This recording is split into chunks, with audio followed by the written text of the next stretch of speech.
Good evening, everybody. Mic's on. Good evening, good evening, good evening.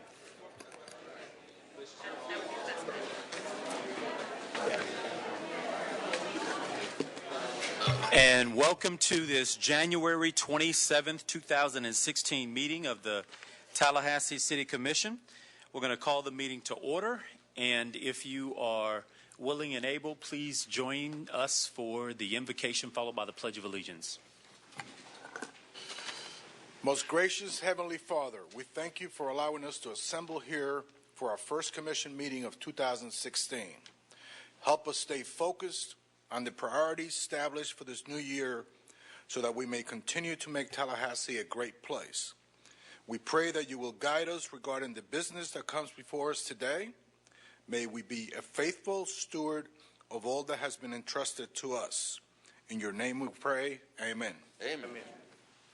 I pledge allegiance to the flag of the United States of America and to the republic for which it stands, one nation, under God, indivisible, with liberty and justice for all.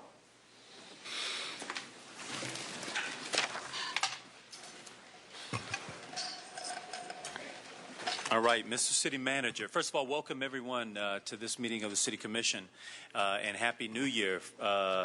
As we end out this month of January, I think it's still timely to say Happy New Year. City Manager, are there any agenda modifications? Yes, sir.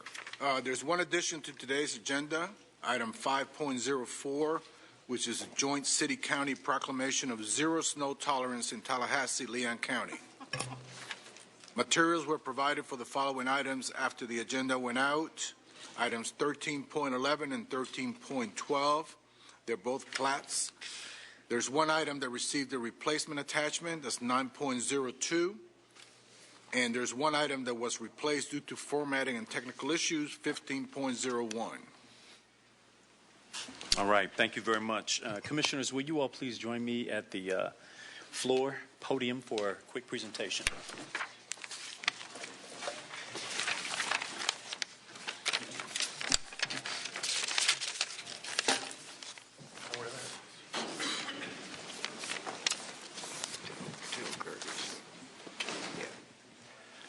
I also want to invite forward former City Attorney Jim English and the entire staff of the City Attorney's Office. I think, Linda, you may be getting an idea now. Come on down, Ms. Hudson. This is Linda Hudson's last City Commission meeting with us.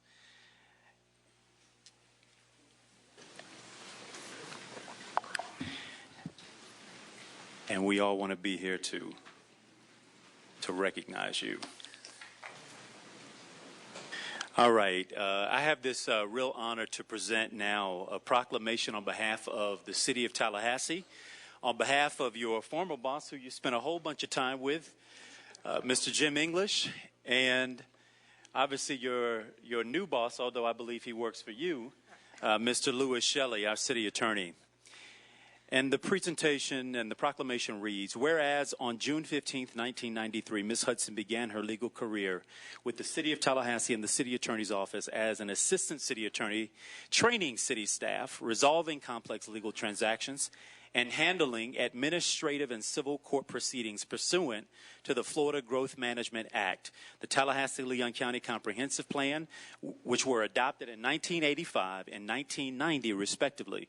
And whereas in 2004, she received from the City of Tallahassee and Florida Tax Watch the Gold Notable Productivity and the Gold Distinguished Productivity Awards for her successful legal filings and arguments before the Florida Supreme Court, which resulted in favorable rulings in maintaining Tallahassee's stormwater utility fee. And whereas, and about half the city met with you about that one.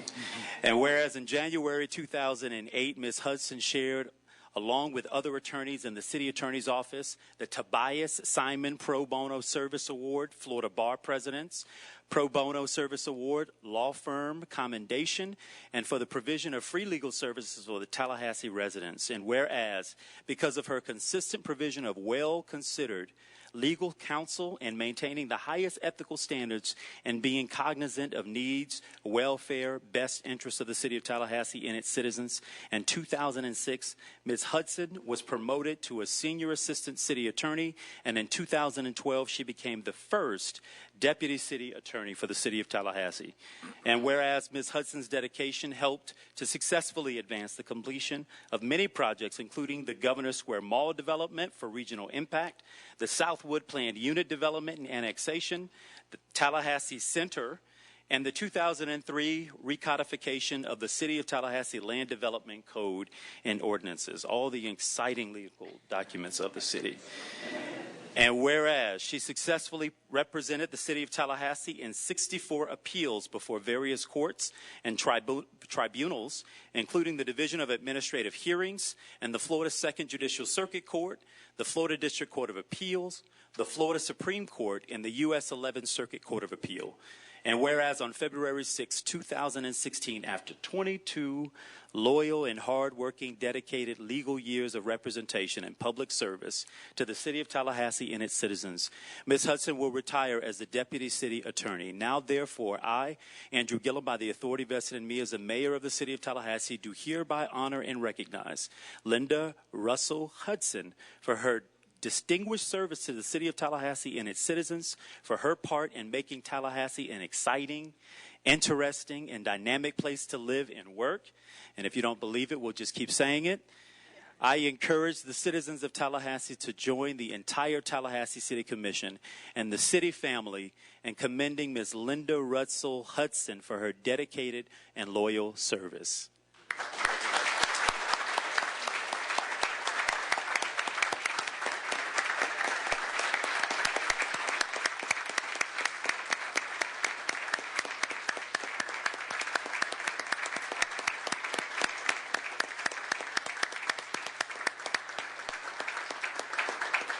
I want to now invite forward our city attorney, former city attorney, followed by our current city attorney for some brief remarks. And then, Linda, we'd love to hear from you. Mayor and commissioners, members of the public, Lou Shelley's done a lot of great things for this city, but I'll tell you the best thing he ever did was 22 years ago. He went to St. Augustine, I think, on more than one occasion to recruit Linda Hudson and convince her to leave the St. Johns County Attorney's Office and come here. He told me then he got down on only one knee and begged and she came. Well, I'll tell you, about 6 years ago, 7 years ago, Lou came into my office and said, Linda's told me she's going to retire this year. She's ready. She's got some more mountains to climb, literally. And there are still some black marks on the carpet in the city attorney's office where I got out of my office, took a hard right, went to Linda's office. I got down on both knees. I didn't mess around with one knee to beg her to at least stay till I could retire 3 years later. And then she's suffered another 3 after that. So that was 6 years ago. That was purely selfish on my part. I admit it, but I'm glad I did it. I've called and apologized how many times? Just about every time I call, first thing I say is, I'm sorry. I talked you out of retiring because this retirement gig's pretty good. But she is a lawyer's lawyer.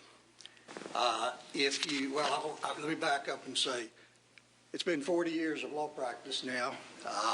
I work with some great lawyers. There is none greater than this one right here. And you've heard a lot.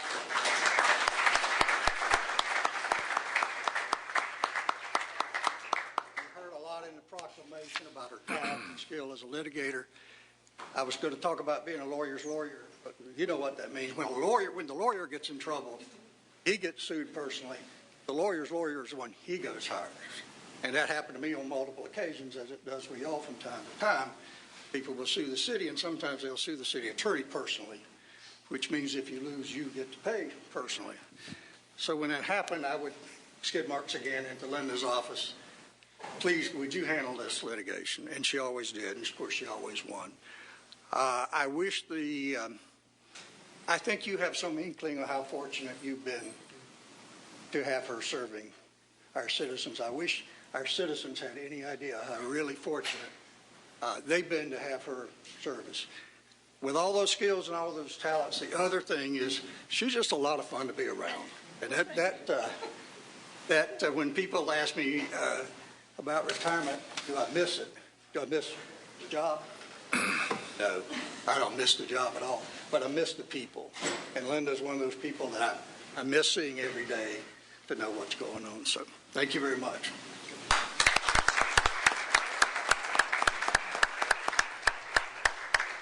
Real quick, while I make a couple of comments, I'd like to ask Linda's husband and other members of her family to come forward too. They're here today, and her husband, Ed Hudson, is also getting to the point where he's going to retire, so hopefully they'll have great retirement years. Over the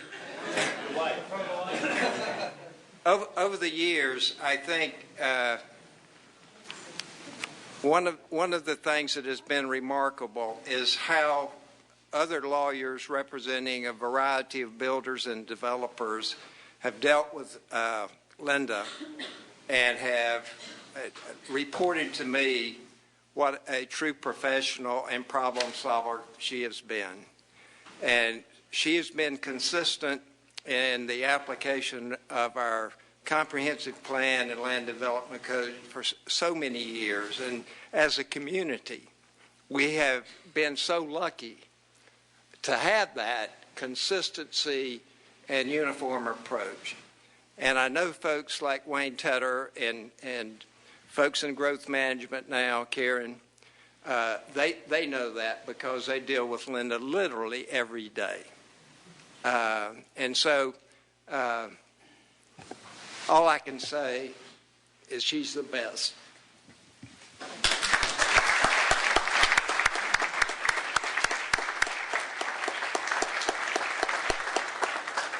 Well, I'm a bit overwhelmed.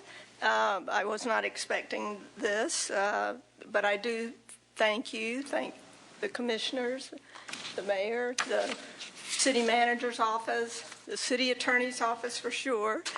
It's been 22 years of a very diverse legal experience. We get questions of all types when you have 3,000 clients, and as many departments as we have in the city with all sorts of questions. It's been very interesting and challenging. Otherwise, I wouldn't have been here for 22 years. Jim English wouldn't have been here for 37 or whatever it was. Yeah. And Lou Shelley with Jim practically the whole time. It's a great place to work. The people, the employees that I've worked with for the 22 years have been fantastic. The city is a great employer. Otherwise, we wouldn't have long-term employees like we do. When I came, I was meeting people every day that had been here 20 years, 25 years, 30 years, and even more. So it's been a great experience, and I thank each and every one of you for the opportunities that I have had. Thank you. Thank you.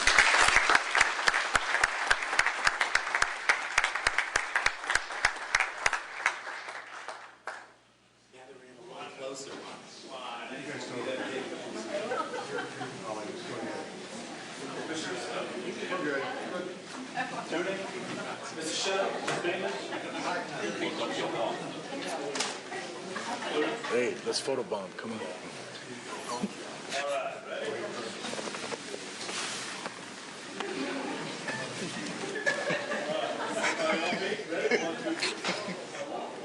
He'd have never known it. He didn't see it. He'd have never known it. You never know.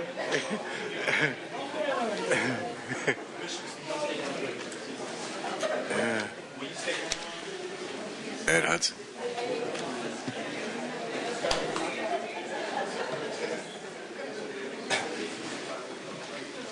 Hey, Curtis.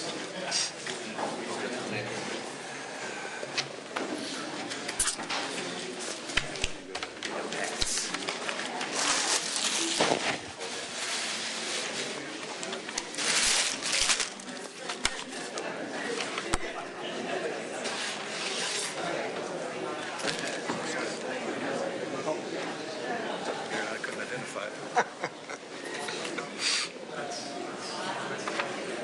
Just got recruited. Ready to sign that big contract. Okay. Good evening. It is absolutely my pleasure to present this proclamation to President Murdoch and the Board of Trustees from Tallahassee Community College. I'm proud to serve as President-elect of the TCC Foundation. And this year, TCC is celebrating its 50th year here in Tallahassee, Tallahassee Community College, and it has maintained or stayed true to its community mission for all 50 years. When a lot of the community colleges are now becoming state colleges and offering four-year degrees, the president and board made a conscious decision to stay true to that community mission.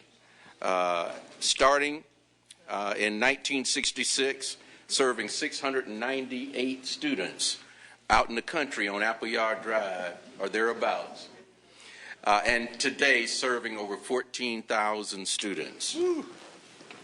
The proclamation reads, well, let me introduce who's here today. Our president, Jim Murdoch, if you would come up. Board of trustee members, Karen Moore, who is also the chairman of the 50th Anniversary Committee. Donna Calloway, Board of Trustee chairperson.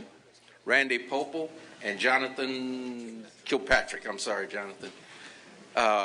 So we are glad that they're here to receive this proclamation this evening.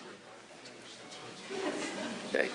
Whereas Tallahassee Community College was founded in 1966 and will celebrate its 50th anniversary in 2016, and whereas Tallahassee Community College has served residents of Gadsden, Leon, and Wakulla counties with university transfer programs, career certificates and degrees, adult education and workforce programs during that time, and whereas enrollment in Tallahassee Community College has grown from 698 in the fall of 1966 to nearly 4,000 four-credit students today.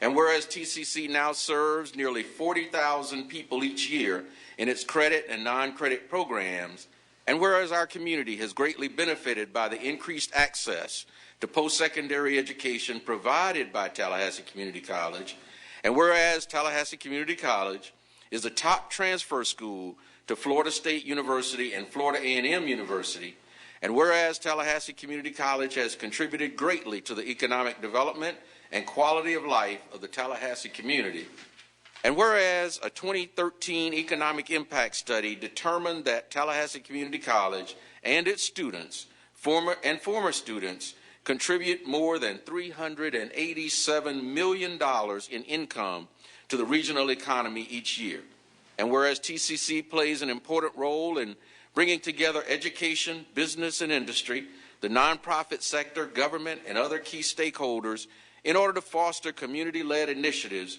that improve the quality of life for all of our residents.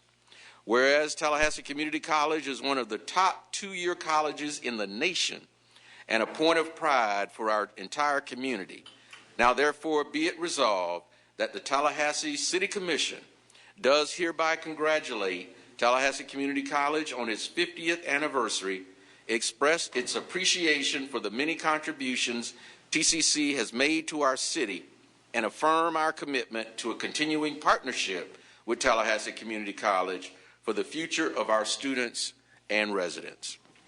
And also, Mr. Mayor, I would like to invite to come join us former representative and board of trustee at Tallahassee Community College and foundation president, Marjorie Turnbull. Marjorie, if you would join us, please.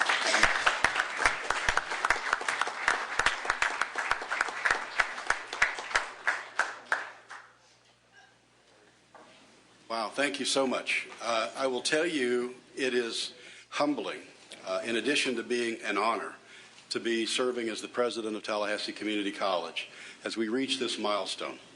And I do want to make sure that I point out, it's going to be hard, I got them all blended in back here, but our chair of our board, Mrs. Donna Calloway, our vice chair, Mr. Randy Popel, trustee Karen Moore, trustee Jonathan Kilpatrick, and I think I got everybody who is here, because it's the governance of the college that makes sure that we have stayed true to our role as a community institution, not just a college.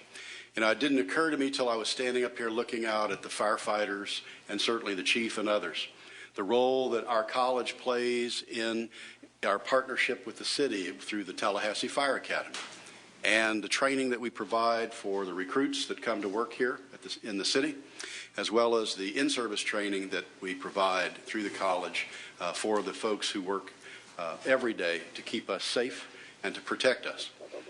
I can't tell you how much, Mr. Mayor, commissioners, how much this means that you would take the time to recognize the 50 years that we have been here and everything we've done and everything we will do to continue to make Tallahassee the kind of place that we all love to live, work, and play.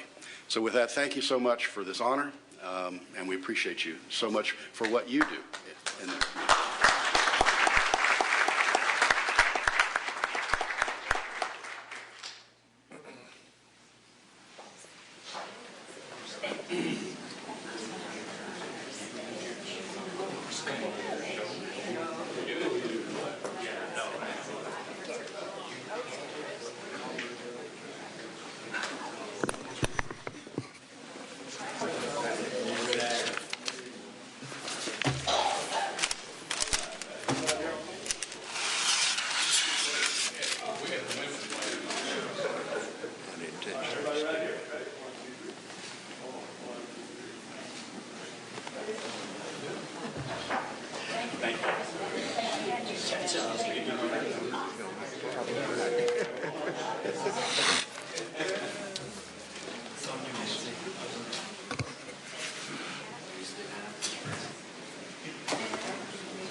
Okay, folks, moving on.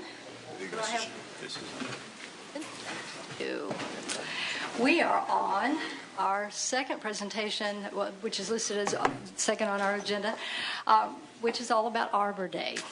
So, presentation of the proclamation for Arbor Day, and I am very, very excited to do this. This is also honoring a long-term tradition in the city of Tallahassee that we are all proud of. Our trees make us... That's what draws people here. When people leave, that's what they remember about us that's different from other places they meet. So I'm very excited to be able to do this. Reading the proclamation. Whereas in 1872, J. Sterling Morton proposed to the Nebraska Board of Agriculture that a special day be set aside for the planting of trees, and whereas Arbor Day is now observed throughout the nation and the world. Whereas trees can cut energy use for heating and cooling, help clean the air, reduce stormwater runoff, produce life-giving oxygen, and provide wildlife habitat. Whereas trees in our community increase property values, enhance the economic vitality of business areas, and beautify our community. And whereas trees have always been an important part of our community's excellent quality of life, adding joy and spiritual comfort to generations of residents and visitors alike. Now I, on behalf of my mayor and my city commission, do proclaim Saturday, January 23rd, 2016 as Arbor Day in the city of Tallahassee, and urge all citizens to plant and care for trees to help continue the long-lasting relationship between trees and our community. I further encourage Tallahassee residents to support efforts to protect our existing trees so that we may all enjoy the benefits of majestic, mature trees in the future. Thank you.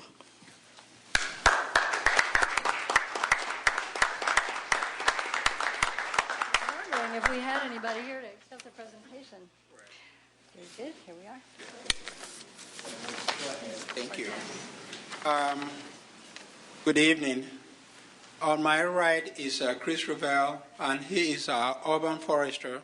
And on her further left is Ms. Jennifer Mongavaro, and she is also a horticulturist, and they will just probably give a few speech about the Arbor Day. Thank you. Mr. Mayor, fellow commissioners, thank you for having this proclamation for us and the dedication that you've shown for our urban forest. We have a number of arborists on staff that did the City Commission has allowed us to go and have folks trained to become certified arborists over the course of years. There's over 8 just in our staff alone, others throughout the city. The dedication that the commission and the mayor have shown for planting of trees, for the commitment to landscaping around the city is a testament to what draws people to Tallahassee. The historic canopy roads and the planning that goes throughout there and the management of those are a testament to what the city commission and the mayor has put towards keeping that resource active. Thank you. Thank you.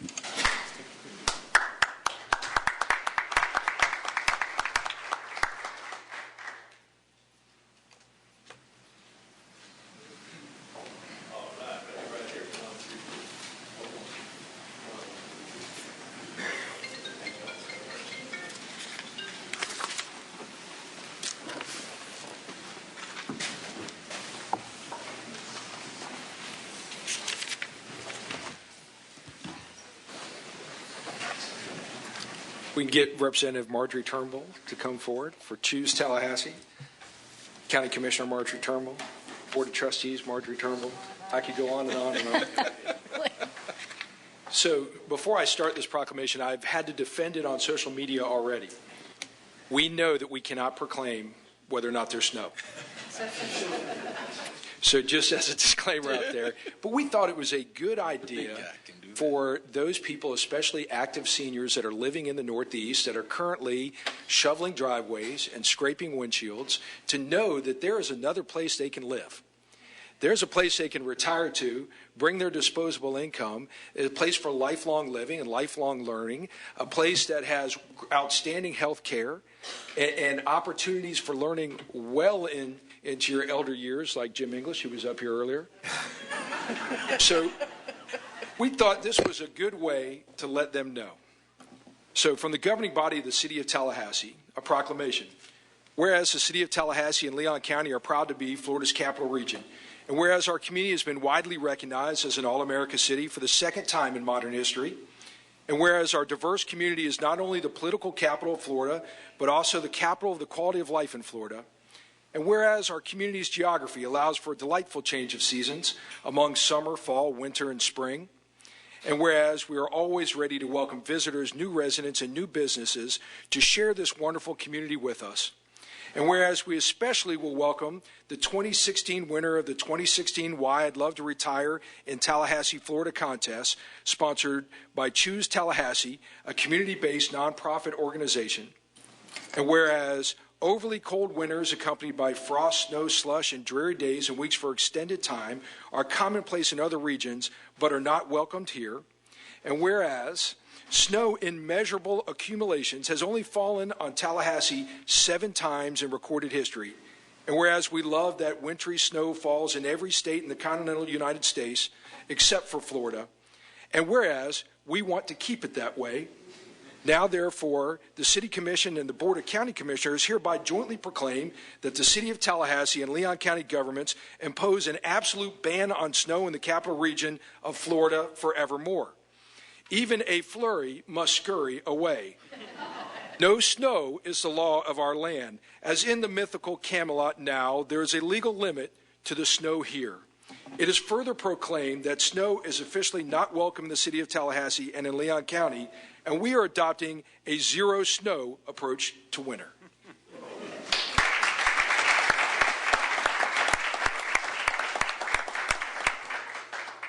I want to, on behalf of Choose Tallahassee, as serving as their vice chair, I want to commend the City Commission for your courage and your timely resolution as we are entering the blizzard season in the north, and for sending out the message to potential retirees to this area that they can leave their snow behind and come down and enjoy the benefits of the best of their life. So thank you so much.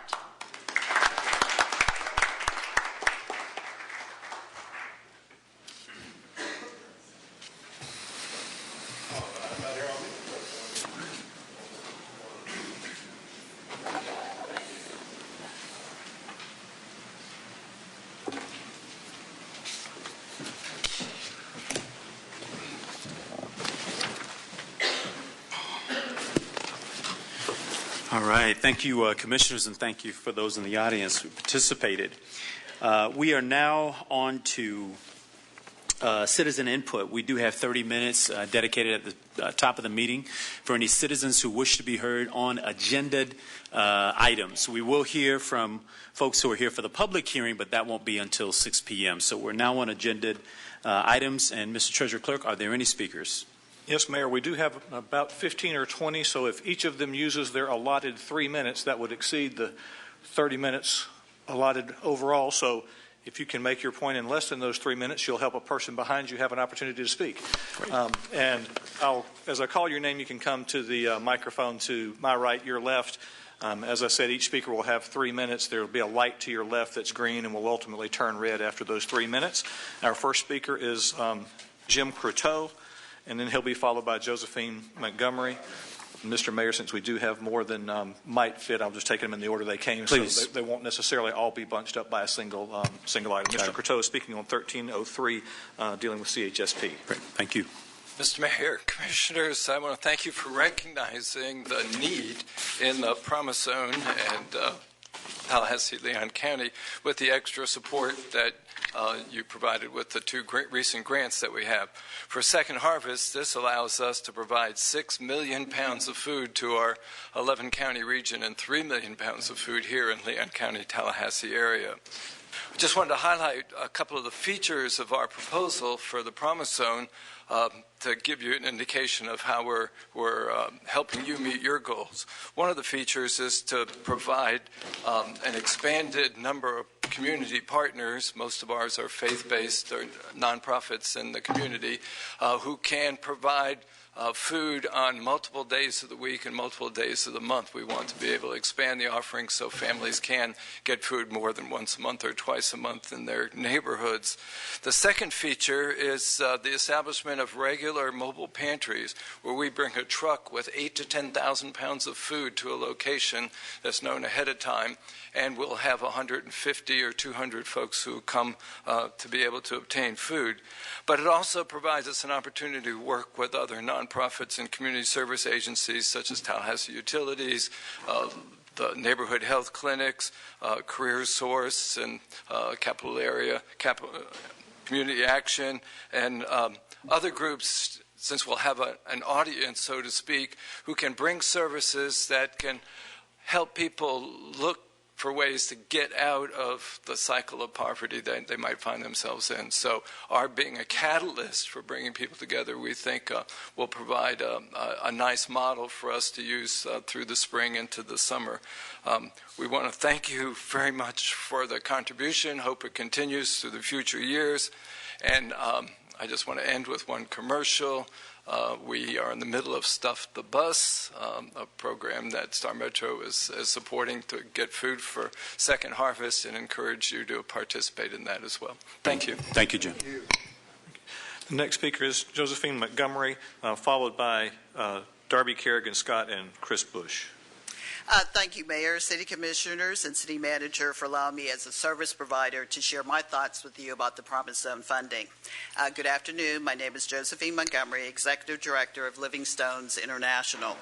Living Stone's mission is unifying families. Our current programs and services include connecting children to their incarcerated parents.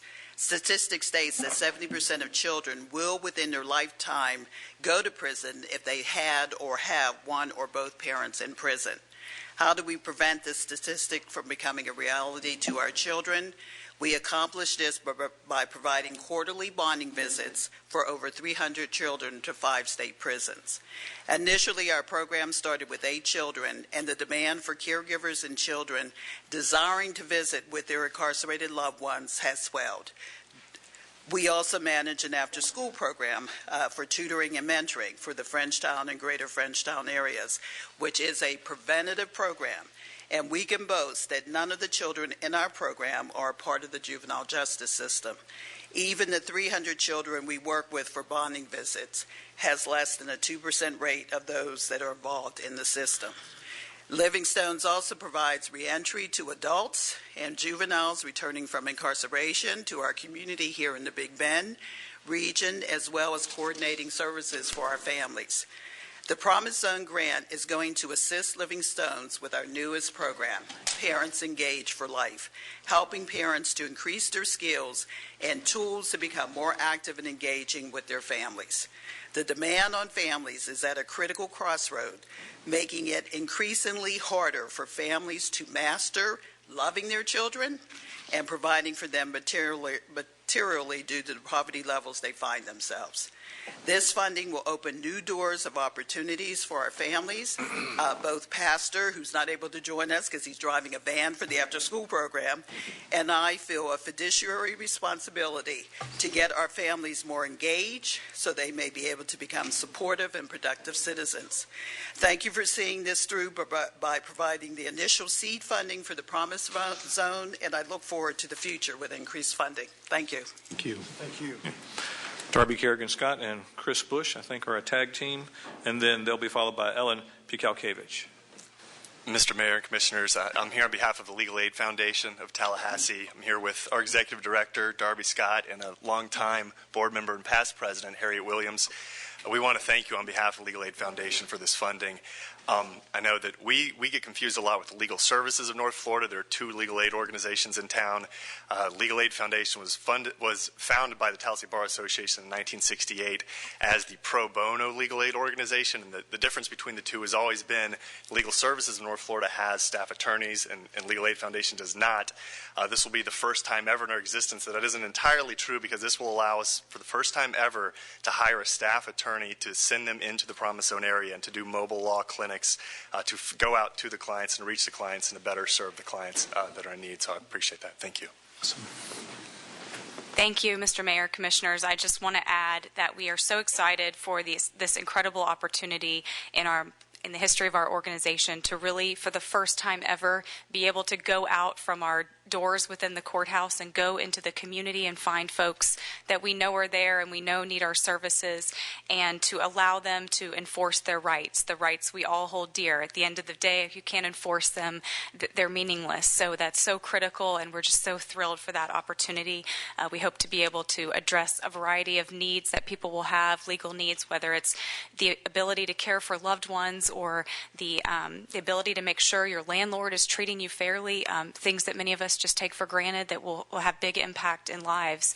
And ultimately, we of course hope to empower the people we're serving, but to really empower the communities and make a lasting change in the Promise Zone communities. So we just want to thank you so much for this opportunity, and we want to thank you, of course, for the grant as well as for your leadership in building bridges out of poverty in our community and looking for long-term solutions. So thank you so much. Thank you both. Ellen Pikalkevich, followed by Philip Parsons. Ellen Pikalkevich, United Partners for Human Services. First of all, I want to thank the city and county staff, Pat Holliday, Anita Morrell, Aaron Calabro, Pam Tesdale. This was an extraordinary amount of extra work that they had to do in terms of 2 extra grant processes for this year, and they did an exemplary job, and they made this happen. So we really would like to see for next year that this current funding be incorporated into a one process, even if it is perhaps in a separate panel. And then additionally, if you are going to look at additional funding, the county has already discussed this, is that they would do it earlier in their budget process to avoid the need for a special grant at the end that's out of the cycle of the regular CHSP program. So they've already committed to that as a strategic vision. They ratified it yesterday at their county commission meeting. Thank you. Thank you. Thank you. Thanks. Philip Parsons, and he is speaking on 1308, which deals with our noise ordinance, and then he'll be followed by Kevin Priest. I want to thank I'm Philip Parsons, 2086 West Forest Drive. I've been part of the group that has worked for some time, as you know, in developing a noise ordinance that I think everyone has now accepted. It'll be before you tonight. I believe the homeowner citizen group certainly supports it. I believe the business group does, and we're grateful to you that this is on the agenda. Thank you. Thank you. Thanks, Phil. Kevin Priest, and I believe this on the CHSP as well. Yes, Kevin Priest with Capital City Youth Services, and I wanted to thank Mr. Mayor and the Commissioners for your support of the Promise Zone. particularly for what we're receiving at Capital City Youth Services. The organization itself provides a multitude of programs back to the community, namely our emergency shelter, individual and family counseling, our transitional living program, and of course our latest program, our SNAP program, which is Stop Now and Plan for younger kids, younger boys. But the promise of funding is actually going to help fund our street outreach program, which has been in existence the last 3 years. And I wanted to extend a couple of thanks, namely to Commissioner Maddox for his ability to come out and support the Sleep Out event, which actually was some extra funding for the street outreach program. And I know we missed Commissioner Ziffer, but next year you'll have your opportunity. So I just want to again thank the Commission and all your support and appreciate it. Thank you. Thank you. The next speaker is Devlin Yorker on 1308, the sound ordinance. And following Mr. Yorker will be Leslie Powell.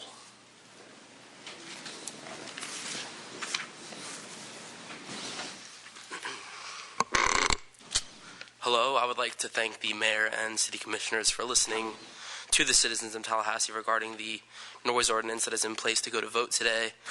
I would like to address just some issues that a certain sect of the community has with this ordinance and the fact that it places a huge hush on residential areas, and I believe it shouldn't be such a blanket, if I will.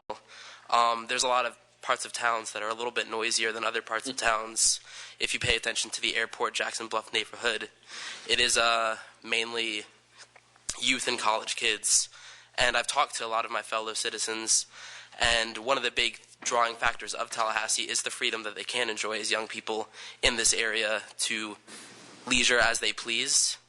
One of the reasons that I came here is because of the music scene that thrives and brings a lot of talent to and from Tallahassee, and it would be a huge detriment to that music scene that is attempting to thrive still and is a very successful part of Tallahassee. Thank you for your time. Thank you. Next speaker is Leslie Powell, and then Kimberly Slusser. I'll ask speakers, I don't think I mentioned this earlier, please give us your name and address for the record. Sure. My name is Leslie Powell, 2119 Delta Boulevard. I'm the Deputy Director of Legal Services of North Florida. Y'all are familiar with Chris Knabb. Unfortunately, she had to be out of town today, so I'm here on her behalf to thank you for we are a recipient of the CHSP mini grant funds.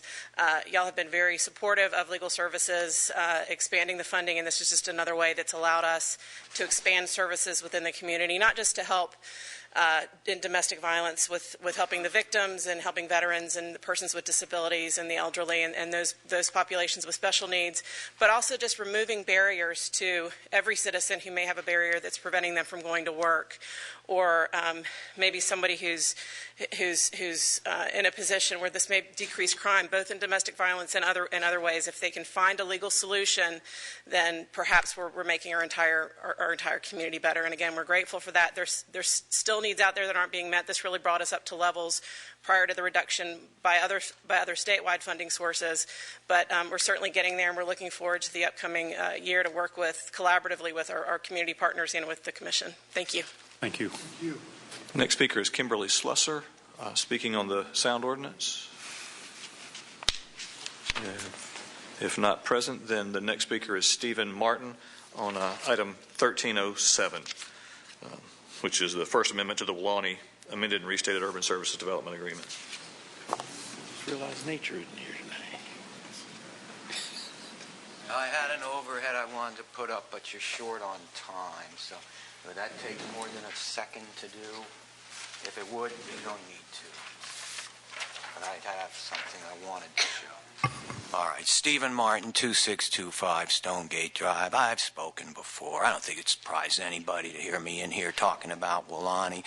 This is the I-10 interchange, but it's all part of this major development in this area that is what the owners of the plantation have long sought, and they are having their wishes accommodated by this city.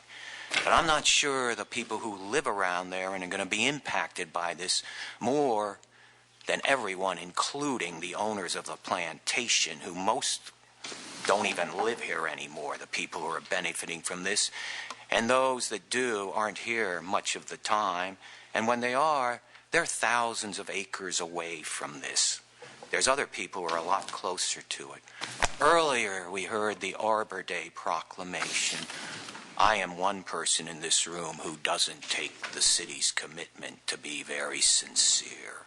In fact, if we think about Welaunee and what's going to happen there are a lot of mature trees that are going to be lost. So I hope you take that in mind next time you do an Arbor Day presentation or make decisions about developments like this, and maybe make different types of decisions. This interchange is going to go where there's nothing. There are no roads already there. The other I-10 interchanges are all where there were pre-existing thoroughfares. I would think it would be a lot less expensive to put an interchange, a new one, if you so choose to, where there's already existing thoroughfares. But of course, the owners of this plantation want to develop their land. And when they promoted for the blueprint about the infrastructure, they were talking about relief of traffic along Miccosukee and Centerville. But as Commissioner Maddox pointed out, when you account for the development that's going to occur there, that's going to more than offset any reduction in traffic flow, and the infrastructure will terminate at Fleischman. It won't go west of there. And the intersection that I have pointed out since I started discussing this 8 years ago, and Commissioner Miller has warned you about, is the one at Capitol Circle. Well, Welaunee and Centerville Road, this isn't going to do anything for infrastructure west of Fleischman, and you already have at rush hour traffic backed up. This is evening rush hour, past many days where Centerville and Blairstone merge. That's way before you get to this intersection.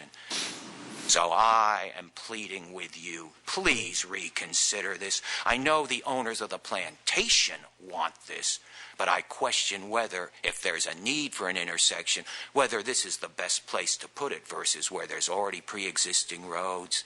And again, sorry for going over, but I could go on for this for an hour. I think I'll be coming back to pay you guys a visit this summer. It's been about 3 years, just to catch you back up on how I feel about it. I know you know how the developer does, but there's other side to it. Thank you, and thank you for letting me go. Next speaker is Bart Bibler on item 1101, which deals with Amtrak service, followed by V.J. Connor. Hey, good afternoon. This is Bart Bibler. I'm at 3673 Mossy Creek Lane, and I'm real excited to be before you to talk again about the Amtrak train restoration.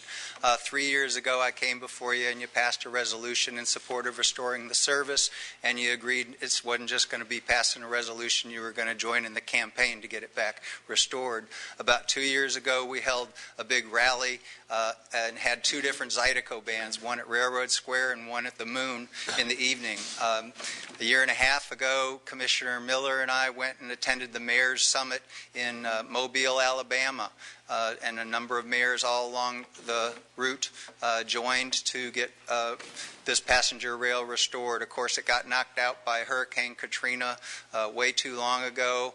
The rails were fixed in 6 months, but Amtrak just didn't restore the service. We now have federal legislation to try to get this revived and restored, and we have an inspection train that the Southern Rail Commission and Amtrak is going to come through and stop at a number of stops, including Tallahassee. That event will occur on February 19, which is a Friday. And so I think it's essential that we have an enormous event, community event, to show our support for restoration of the train on Friday afternoon. The train will stop at about 2:45, but we ought to make a half a day of it, including use of Railroad Square. I'd love to see FSU and their cheerleaders and the Marching 100 out of FAMU. We can think of all kinds of things, but we got to think quick and pull it together soon. I spoke yesterday at the County Commission, and Commissioner Dozier is all excited about it, and I think will be very supportive of putting this planning together. And I'm here to help in any way that I can. And Commissioner Maddox, I appreciate all the great work that you're doing on this. You and I met just the other day, and I don't mean to steal your thunder. It's too bad that the way we speak is before you get to your agenda item. So thank you all very much. Thank you. Next speaker is Jeannie Connor, followed by Will Doyle.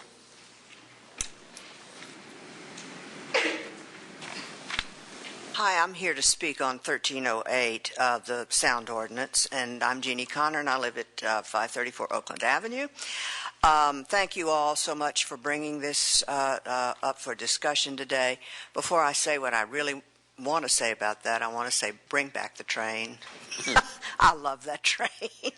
So in any case, I want to say what we all know, that this is not a perfect ordinance, but it's a very good ordinance, and it provides a very good framework for building on revisions that may be necessary later. It's a good framework and a good foundation for regulating sound in the city for years to come. Moreover, this draft is the culmination of many, many months of work by a number of public officials and private citizens who all did their best to satisfy the needs and requirements of business interests and residential interests alike, trying to preserve economic opportunity and trying to preserve the quality of life in our traditional neighborhoods. And so I want to encourage you to please pass this ordinance tonight and to recognize that there will be inevitable glitches. There always are. And so I hope that you will agree to pass the ordinance tonight and also schedule a review, as is mentioned in the agenda item, so that appropriate refinements can be suggested and enacted in 150 days. I also want to say that I'm speaking in part for the neighborhood president, Myers Park neighborhood president Piers Rawling, who was unable to leave his class and get here today, but he asked me to please extend his feelings and thoughts to you, and also to Rebecca Hunter, a young woman who served on the citizens group and was unable to be here today because of other responsibilities. There are a number of people here, and I thank you so much for bringing this forward, and thank you. Thank you, Jenny. Will Doyle, also on the sound ordinance, then followed by Chris Kraft on the same item.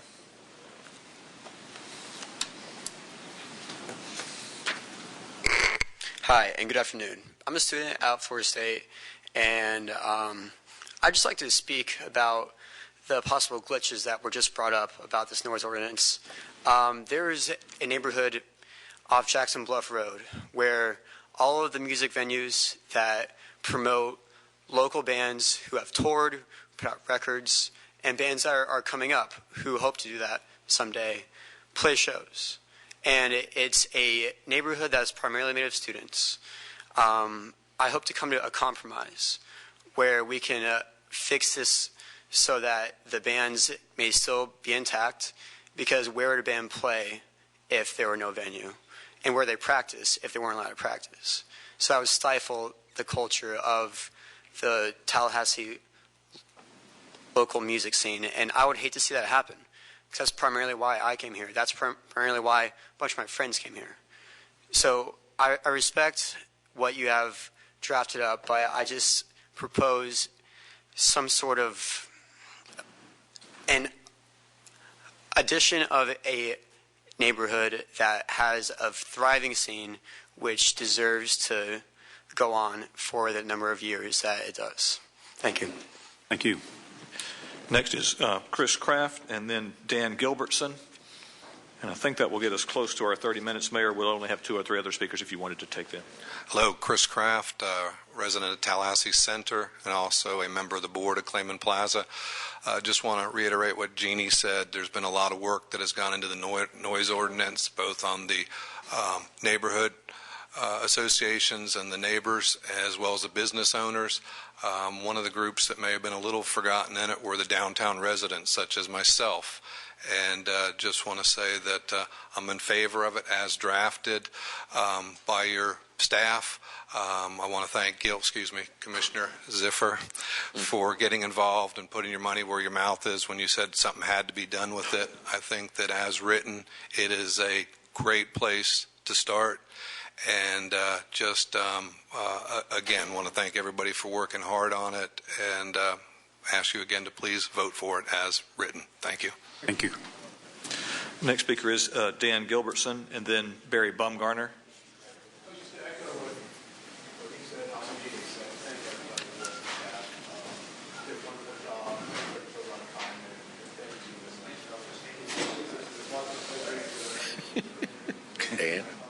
Dan. Dan. Hey, Dan, thanks. Up here to Mike.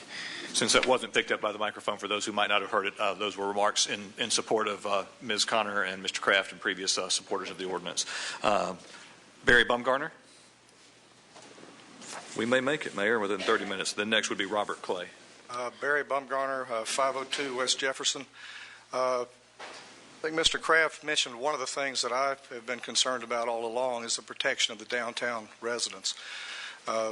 One thing that's very clear is we've had Kona and the business people spend a lot of time on this. I'm a business person.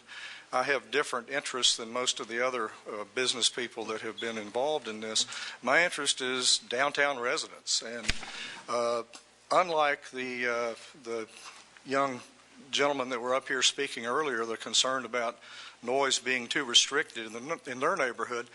In my neighborhood, we're not going to have any noise restrictions at all, and that concerns me extremely. I've spoken to this several times. I would say option 3 that's proposed as a staff alternative gives you an opportunity to protect downtown without damaging anybody. It gives you 200% higher noise levels than in a neighborhood. So you've got plenty of noise for whatever sound you want, but it still gives people that live in the downtown area, people that are city employees, state employees, law students, serious college students, all an opportunity to be able to sleep and study. I urge your consideration of that option 3. Thank you very much. Thank you. Robert Clay, also on the sound ordinance, and then Meg Baldwin, and that's the last speaker form I have. Good afternoon, Commissioners. Afternoon. Thank you for allowing me to speak. My name is Robert Clay. I live at 1303 Broome Street. I brought no pictograms this time, but I just wanted to echo what Jeannie and Dan and Chris and Phil said in support of the noise ordinance. It's not perfect from our standpoint, but it's a great place to start, and I think the provisions are there to adjust it as need be to make sure it works for everybody. Thank you. Thank you. Meg Baldwin on item 1303, and again, that's the last speaker we have, Mayor. Last speaker. Wrap it up. Good afternoon, Commissioners. I'm delighted to be here. I'm Meg Baldwin, 603 Beard Street, and I'm 100% train, and I'm 1,000% human services funding.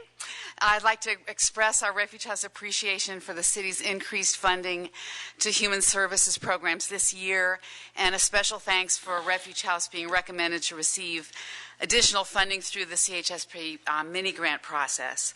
I think that our program funded through the mini-grant is a great example of the leaps forward that are possible when new resources are available to fuel new initiatives. Our program receiving this mini-grant funding is what we call the INVEST program for Leon County Intimate Violence Enhanced Services Team. This is a new collaboration between Refuge House and the Leon County Sheriff's Office with the goal to reduce and eliminate domestic violence homicides of victims served by the project. Working side by side, Refuge House advocates and LCSO deputies and detectives screen now each and every domestic violence call for factors indicating a high risk of homicide. For those victims so screened, Refuge House provides enhanced safety resources and services, and in the meantime, LCSO focuses on especially intensive investigation and accountability for batterers. We'd been hungry for years to implement this program. We just needed the resources to make it happen.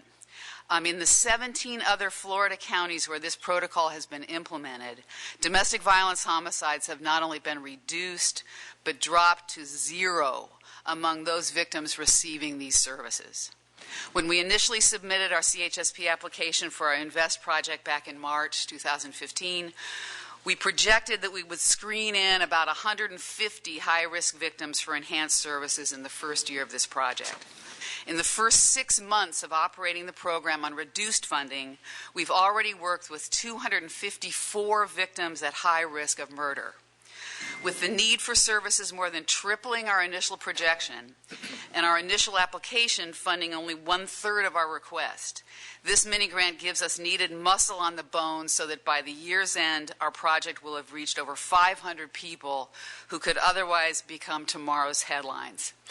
Thank you for your support for the lives and well-being and safe, secure futures for victims and for all persons in need of services and support in our community. Thank you very much. Great. Thank you, Meg, and thank you to all of the speakers this evening.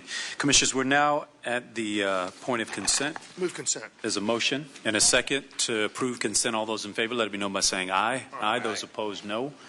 Motion passes unanimously. Now we're at City Commission items. Commissioner Maddox. Thank you, Mr. Mayor. I'm going to echo a lot of what some of our speakers said this evening, but as you know, I'm excited about the possibility of rail service, passenger rail service coming to Tallahassee. And I was lucky enough in past years to serve on Amtrak's mayor's committee that dealt with passenger services to the states and cities. Commissioner Miller has been working tirelessly on this effort, as well as the mayor's office under both Mayor Marks and Mayor Gillum. I know that Commissioner Miller has pushed on this and gone to several meetings. I just wanted to lend my hand to it. And two specific things were my ask today. The first one is that we re-up our push. I know that our lobbyists our federal lobbyists are engaged on this issue. I know that our state lobbyists are doing research on it, but we re-up our push from our state lobbyists to ask them to ask an official from the Department of Transportation, Florida Department of Transportation, to sit on the Southern Rail Commission. The Southern Rail Commission and the Gulf Coast Rail Service Working Group are those that are making a decision about the stops for this potential service that we enjoyed for many years before Hurricane Katrina rendered parts of the track inoperable. I think Florida needs to have a seat at the table, and they do not today.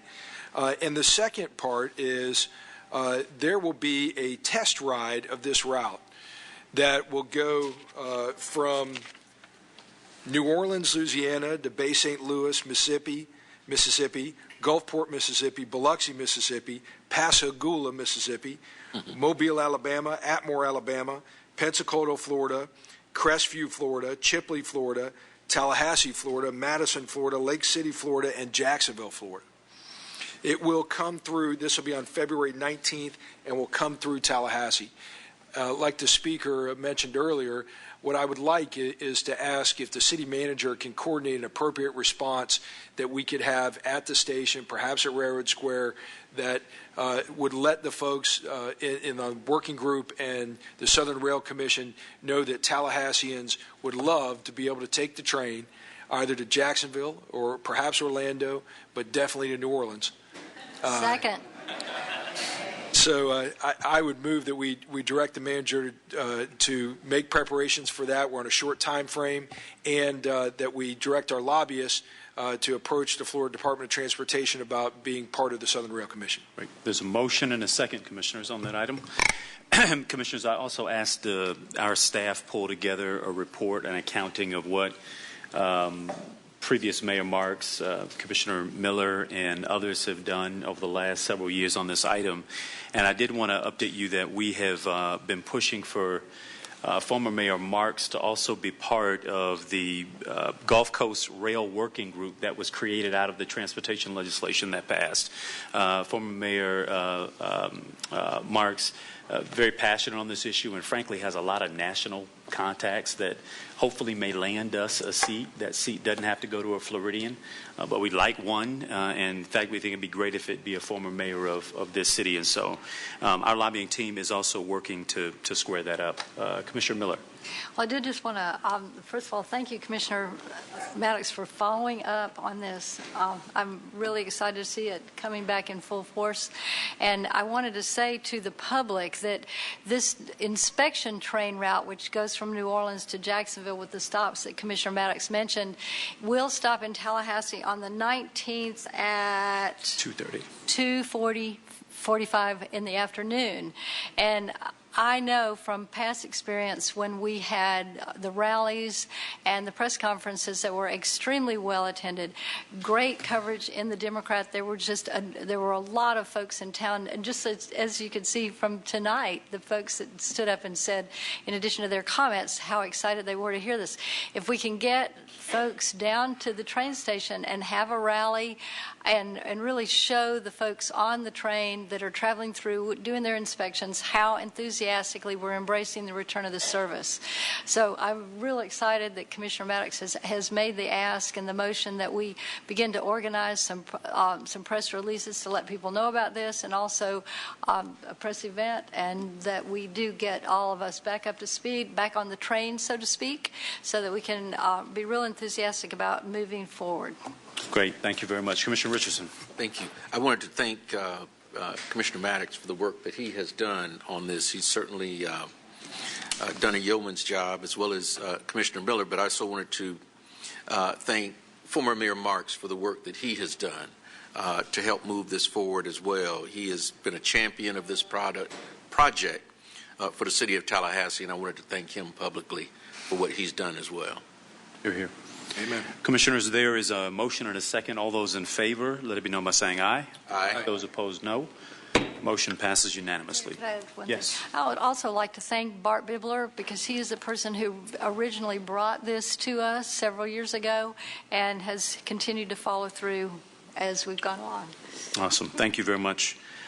Commissioners, we're now on there are no items to be introduced. Is that correct, City Attorney? That's correct. All right. On to policy formation. Budget update. City Manager.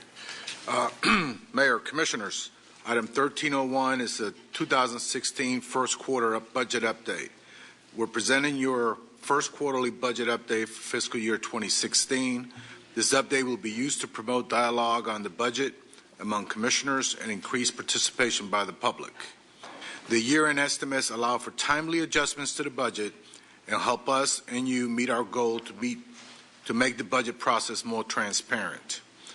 Based on experience in October, November, and December, we're able to evaluate how current hiring, current sales, and warmer than expected weather are going to impact the end of the fiscal year. We're making recommendations to amend certain budgets, use one-time unspent revenues for capital needs, and obtain feedback for the FY17 budget process. At this time, let me turn it over to Robert Wiggin to go into details of the item. Thank you, City Manager. Mayor, Commissioners, appointed officials, and the public. My name is Robert Wiggin.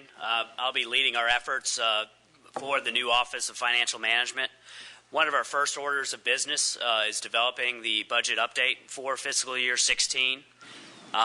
Today we'll be talking about financial management in general, the city funds after the first quarter of the fiscal year, amendments that we're asking for in the fiscal year 16 budget, feedback on the budget process, and then some of the next steps for the budget process itself. Please let me know if you have any questions, or there'll be time at the end. Hearkening back to some of my Lincoln Douglas speech and debate days, the first thing I always went to do was to look at definitions. You throw out 30 definitions when you started that process. I just went to look at this one because I've heard it a lot. I think it's going to be important for financial management to be nimble, to be able to react to questions, to bring information to you in a very timely manner, communicate often.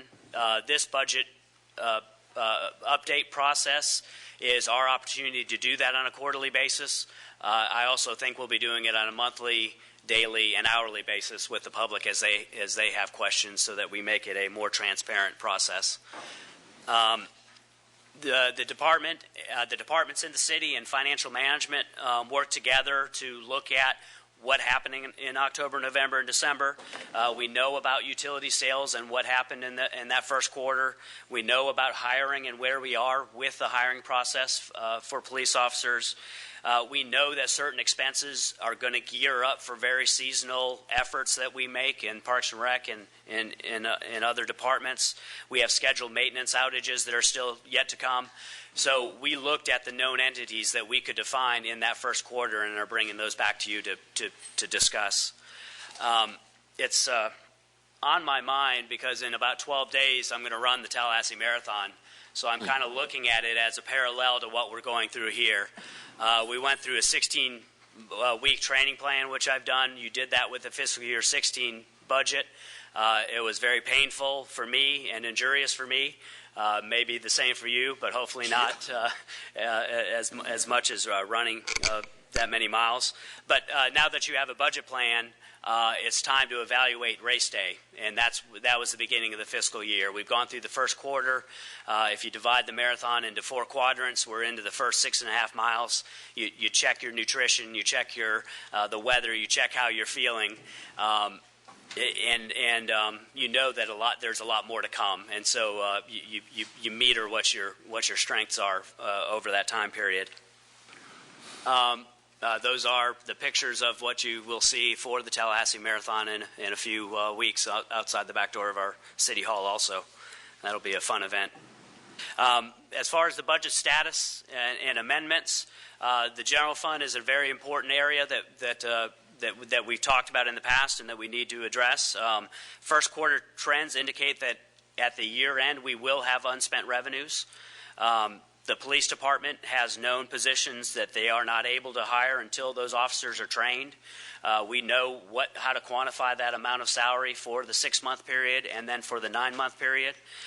We've shown the table for the hirings, and we expect to be nearly have every single position hired in that time period. So those salaries have been quantified. We also know that there are property sales that are going to happen during this fiscal year. So we've identified those property sales and what those amounts are in the agenda item. In addition to those 2 items, there's about 10 other revenue and expenditure trends that we're seeing that we've quantified, and that's how we've arrived at the $3.6 million in one-time unspent revenues. So it's a combination of $1.9 million in salaries, $2.7 million in the property sales, and the other revenues or expenditures that it's a little bit too early to say that they're absolutely going to come in under or over, but we can balance that against what we're seeing in those other known areas. We applied sensitivity factor to those amounts and came up with a $3.6 million. And some of the other funds that we have in this city, we know that warmer than expected weather occurred, so electric and gas sales are down.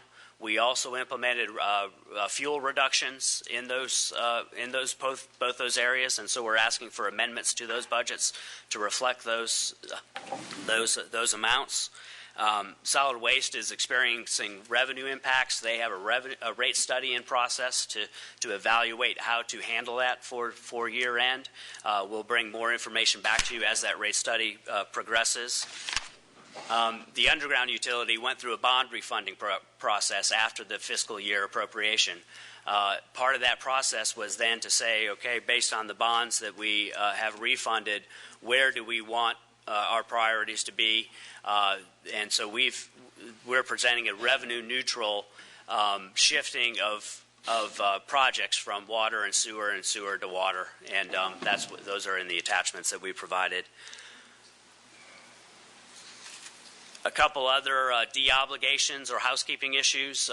The Live Oak Plantation sidewalk, we're asking to de-obligate that capital project along with Magnolia Drive capital project. Both of those projects, based on feedback that we've gotten from the community, are not going forward. And so that's a $2 million amount that we can return to the respective sales tax or the capital project funding sources, and we would ask that be returned. One moment, Commissioner Miller. Thank you, Mayor. Could you please tell me the amount that out of that Live Oak sidewalk, the Timberlane Road section, how much that was? Yeah, that was $1.1 million. For the total, but then there's that portion that was just for Timberlane Road. Timberlane School Road is $400,000. All right, thank you. Okay, the school road, sorry. Yep. So we'd ask you to de-obligate And Robert, projects. Magnolia Drive is moving forward, which is de-obligating our funds because it's fully funded by Blueprint. Yes, that's the purpose for that de-obligation. All other funds that we looked at in the city are on target as approved in the fiscal year 16 budget, and and are in good shape and meeting their planned expenditures and revenues.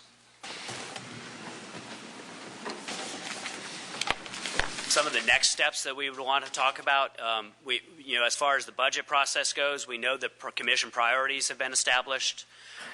We'll continue with the quarterly budget updates. We've got them scheduled for April 13th and July 12th. We have a peer review process that we're entering into in mid-February, the 12th and 13th. We've asked experts in the field of budgeting. They represent past presidents of GFOA, municipal governments that are recognized for best practices in budgeting. They're going to come in, review our process in this past year, talk to internal, external stakeholders. We're setting up appointments as we speak for that process. They want to map out our budget process and identify opportunities for public involvement and for identification of improvements to the budget process.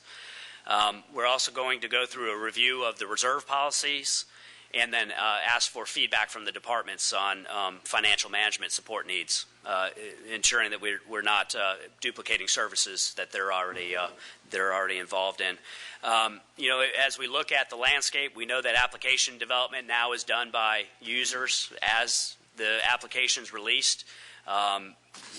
We have just-in-time inventory. We have open source code so that bugs can be fixed by everyone. That's the kind of we want crowdsourced innovation where we bring everyone's thoughts and an understanding of what the budget process is together so we can get to a better budget process, and that's what this peer review will do and some of their recommendations. One other item in the agenda item that we need directions for as next steps is the Community Human Service Partnership. You'll recall that we had funding for $1.6 million approved as part of the 16 budget. There was an additional amount that was awarded, that will be awarded as an agenda item later on this meeting for $442,000.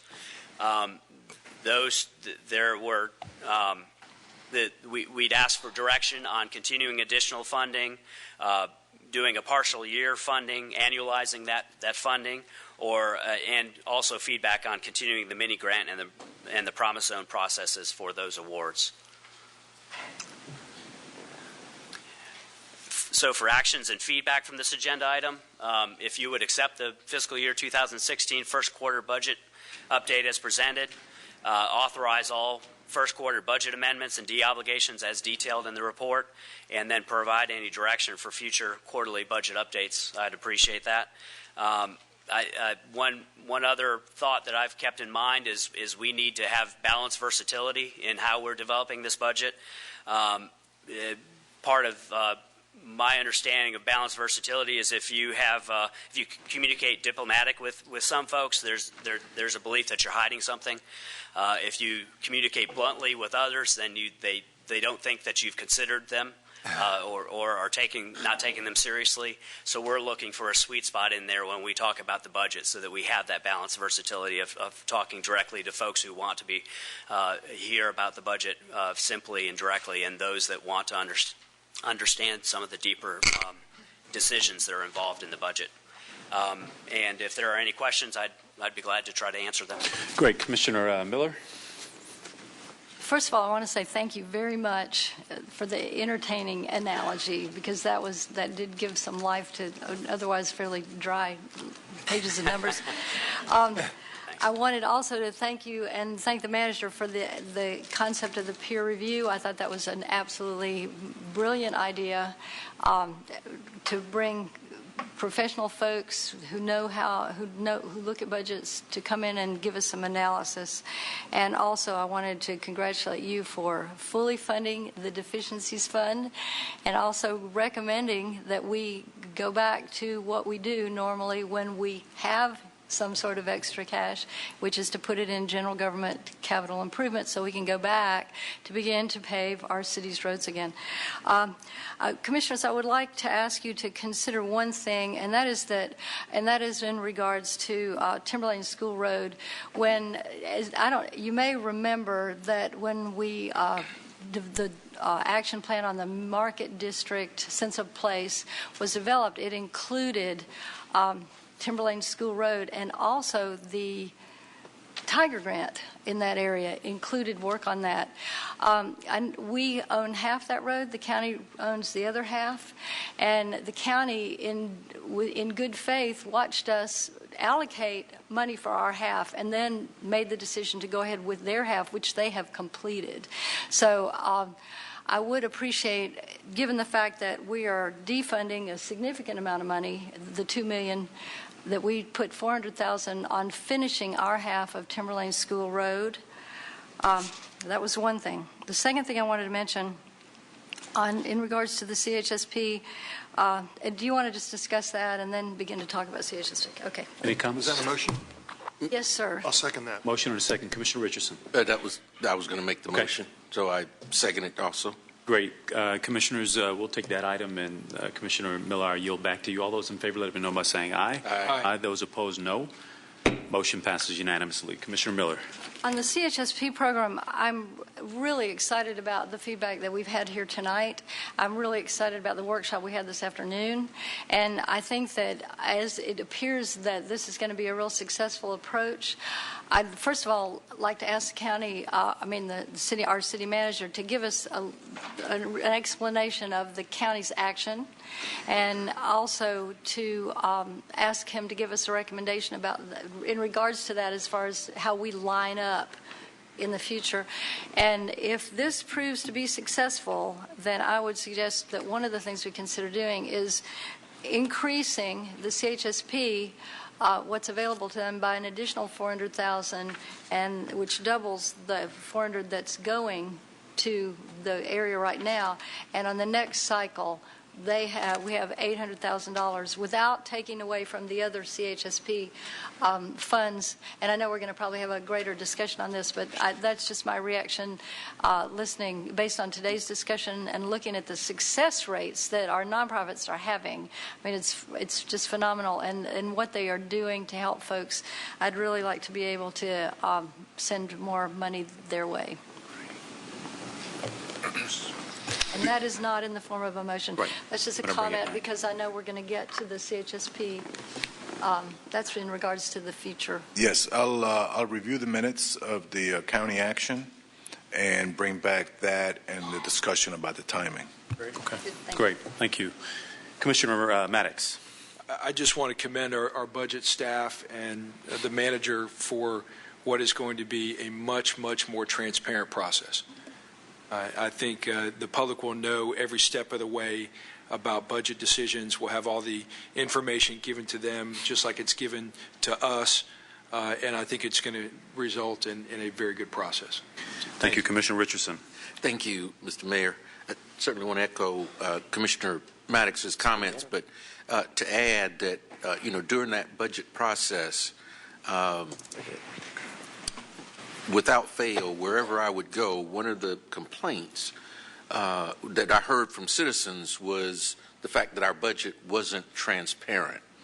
And so I, too, want to commend the city manager for what he has recommended, he and his staff have come up with to keep our citizens informed about where the revenue is coming from, how it's being expended, so that at any point they can be involved in that process. I think this will go a long ways to rebuilding the trust among our citizens in our budget process. Great. So thank you. Thank you. Commissioners, is there a motion to accept the fiscal report along with authorize the amendments and the obligations? Second. There's a motion and a second. All those in favor, let me know by saying aye. Aye. Those opposed, no. Motion passes unanimously. Thank you very much, Raul, as well. I'll move I move 1302. Second. There's a motion to approve. Mr. Manager, anything? Sounds good. There's a motion and a second. No discussion. All those in favor, let me know by saying aye. Aye. Those opposed, no. Motion passes unanimously. Item 13.03. Commissioners, in September of 2015, the City Commission approved an increase of $442,000 to the level of the CHSP funding for FY 2015-16. The approval of the funding increase came after the year end, in order to distribute the additional funding, an abbreviated CHSP application cycle was conducted in November of last year. Consistent with the process, volunteers evaluated the applications and prepared the funding recommendations, which are before you tonight. Michael Parker is here to answer any questions you may have. Great. As you know, we use citizen volunteers as this process, and typically we ask the citizen volunteers to make a brief presentation that participated, and so we have tonight with us Sheikah Green, William McDonald, and Dr. Gabrielle Gabrielli to just provide you with a brief overview of some of the programs that you heard a little bit about before.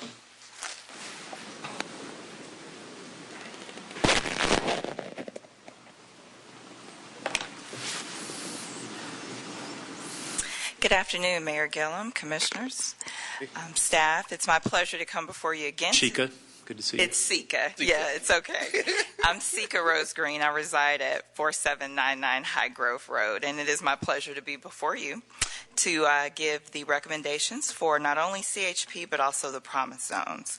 On behalf of the member of the CHP Mini Grant and Promise Zone Grant committees, thank you for this opportunity to present the funding recommendations.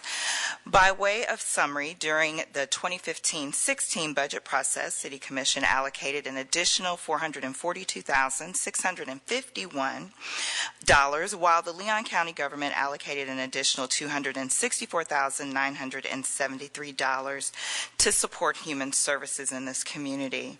The funding was granted after completion of the annual CHSP process, and consequently the city and county, in partnership with the United Way, jointly administered 2 grant review and evaluation processes.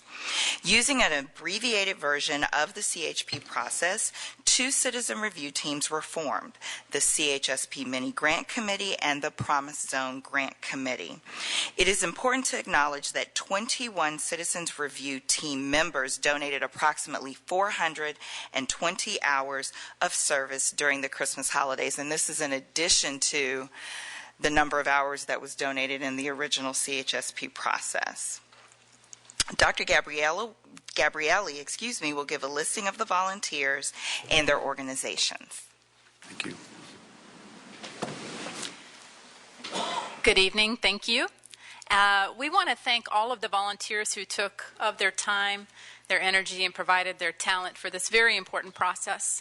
So I'd like to acknowledge the volunteers: William McLeod with Cantella & Company, Gabrielle Gabrielli with Gabrielle Consulting, Andrea Jones, retired fire and safety, Anna K. Hutchinson, an independent consultant, Gerard Lamoth with Superior Painting, Marie Bryant, Whole Child Leon, Marilyn McGee, Florida State University College of Nursing, Michelle Personette with the Challenger Learning Center, Ralph DeMio, Hopping Green and Sam's, PA, Renee Gadsden, former Leon County Schools, Renee McNeil, Farmers and Merchants Bank, Robert Thaler, an independent consultant, Tiffany Hill, Promise Zone representative, and those are so important to this process, having people who actually live and work in the Promise Zone. Victor Williams, Office of the Public Defender.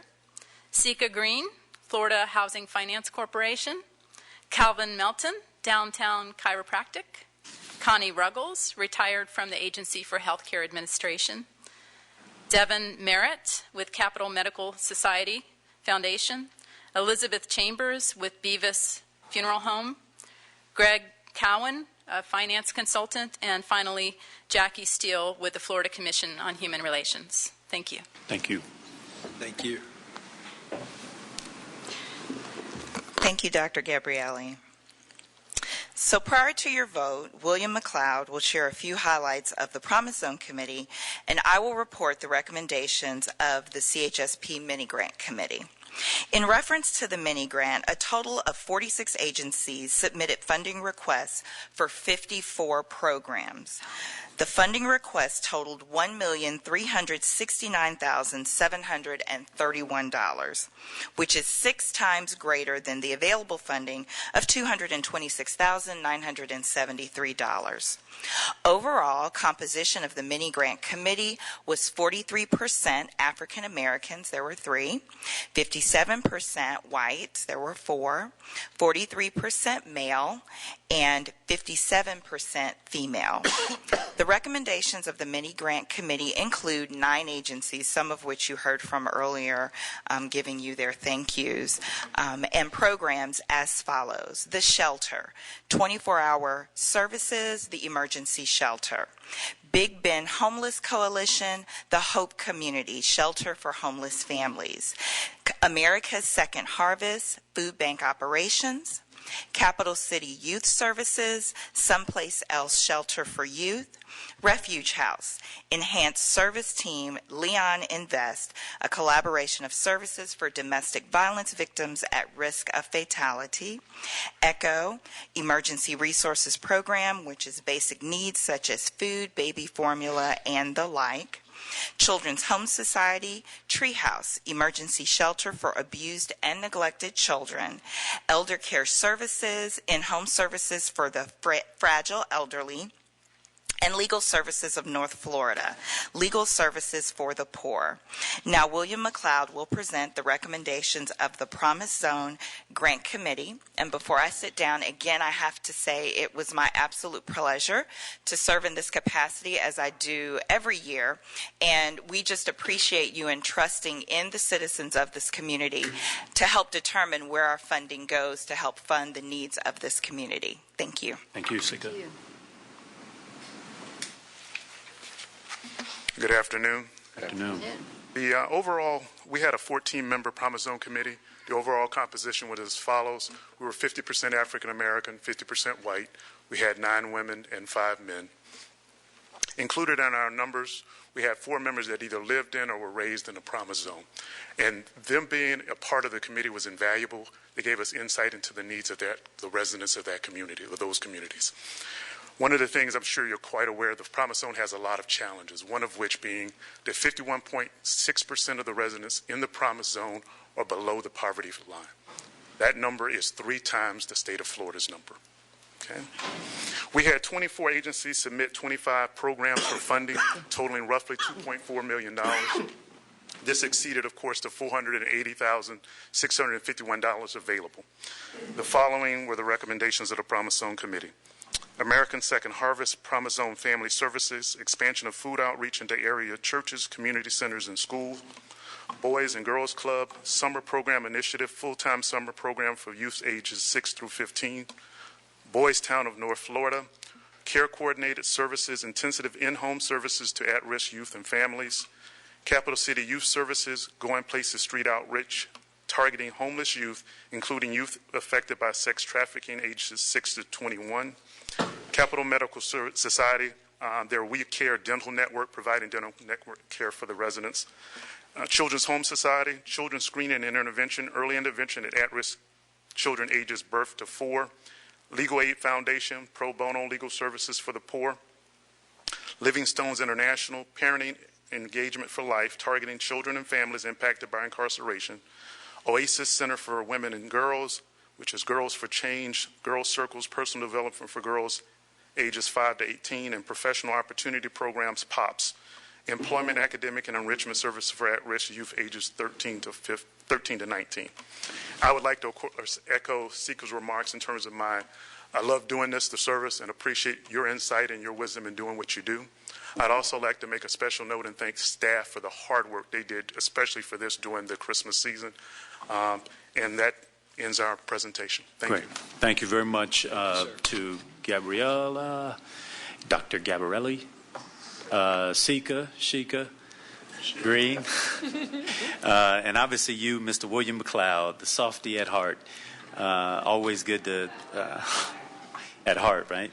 And I want to agree with you all to deeply appreciate the staff, Michael and Pat and Anita and Ellen, not our staff, but working on behalf of the agencies, and obviously the agencies who stepped to the plate and participated in this process. It was by no means ideal to have the normal process followed up by the mini grant process, which was separate from the Promise Zone process, and the ability for the staff and the volunteers to come together over the holidays and the agencies to make application that was very unique and specific. I know on the Promise Zone part, collaboration was a key part, which meant that they could collaborate with agencies that were not themselves qualified for normal CHSP funding. So you all did a particularly amazing job. I just want to say that I want to appreciate y'all for walking with us as we try out this new process. But I tell you, it's not half bad to get over $700,000 into a process where we know the needs are great and oftentimes the resources are extremely few. So this is an exciting venture for us. I'm terribly excited to see how this whole thing goes, and I want to align myself with Commissioner Miller's earlier comments around how we might get at looking at this issue for next year and what the funding pot will look like. I'll move option 1. There's a motion for option 1. Second. And there's a second. Any comments? Seeing none, all those in favor, let it know by saying aye. Aye. Those opposed, no. Motion passes unanimously. Thank you all. Thank you very much. Well done. Well done. I'll move 1304. There's a motion to approve item 13.04. Second. And a second. All those in favor, let it be known by saying aye. Aye. Those opposed, no. Motion passes unanimously. We're now at item 13.05. Is there a presentation? Option, move staff recommendation. There is staff recommendation. There have been a great presentation shared on this. I would wonder whether or not you all have a schematic you may want to put up, and then we're going to have to take a quick break. So we've got 5 minutes total. Thank you, Mr. Mayor. Commissioner, we'll be very brief. As you know, the Southwood development order called for 62 acres to be set aside, dedicated to the city for the future park development. The Capital Regional Community Development District has approached us with the concept of partnering, which we are excited about the possibilities of. I'll let their chairman, John Ray, show you very briefly a map and a schematic of what they're talking about doing, and can certainly answer any questions you may have. Not sure how to project this image. We'll get it. Thank you, Mayor, Commissioners. John Ray, 3639 Mossy Creek Lane. I'm the current chairman of the Capital Region Community Development District, otherwise known as the Southwood CDD. We, of course, are the resident-controlled unit of local government in Southwood. We maintain and finance a pretty elaborate network of public infrastructure out there, including parks, green spaces, and preserves and trails. Southwood is a very successful and beautiful place to live, and we're proud of it. While we have a wealth of green spaces and trails, for a community of 5,000 residents, we have a very limited network of active recreational amenities, and that's why we're here today. The schematic that is, or the aerial that's up on the board here, the star at the bottom of our community near the intersection of roughly Tram Road and Capitol Circle kind of gives you oriented. It is a 62-acre parcel of land that's currently owned by the city, which is designated in our master plan to become a community park one day. In a nutshell, the Southwood CDD would like to partner with the city in a unique public-public partnership to basically help design, master plan this park and construct an initial phase of this community park at no cost to the city. We feel like this is a tremendous opportunity to jumpstart and realize this park. Plan to build soccer fields, baseball fields, multi-purpose ball fields, sand volleyball courts, a lap pool, as well as some other amenities that we will engage with our residents about. What is before you today is simply seeking your blessing and authority to move forward with some initial conceptual discussions with city staff to see if we can come up with an agreement, proper agreements, and a proper master plan in collaboration with Parks and Recreation, and we have really enjoyed our initial discussions with Ashley and have enjoyed a genuine partnership at the beginning. and bring a plan back to you for your approval that will hopefully be a win-win for everybody, and that will bring additional public amenities to the city of Tallahassee, and most acutely to the community of Southwood. So with me tonight is Eli Nortellis, who is our immediate past chair of the Southwood CDD.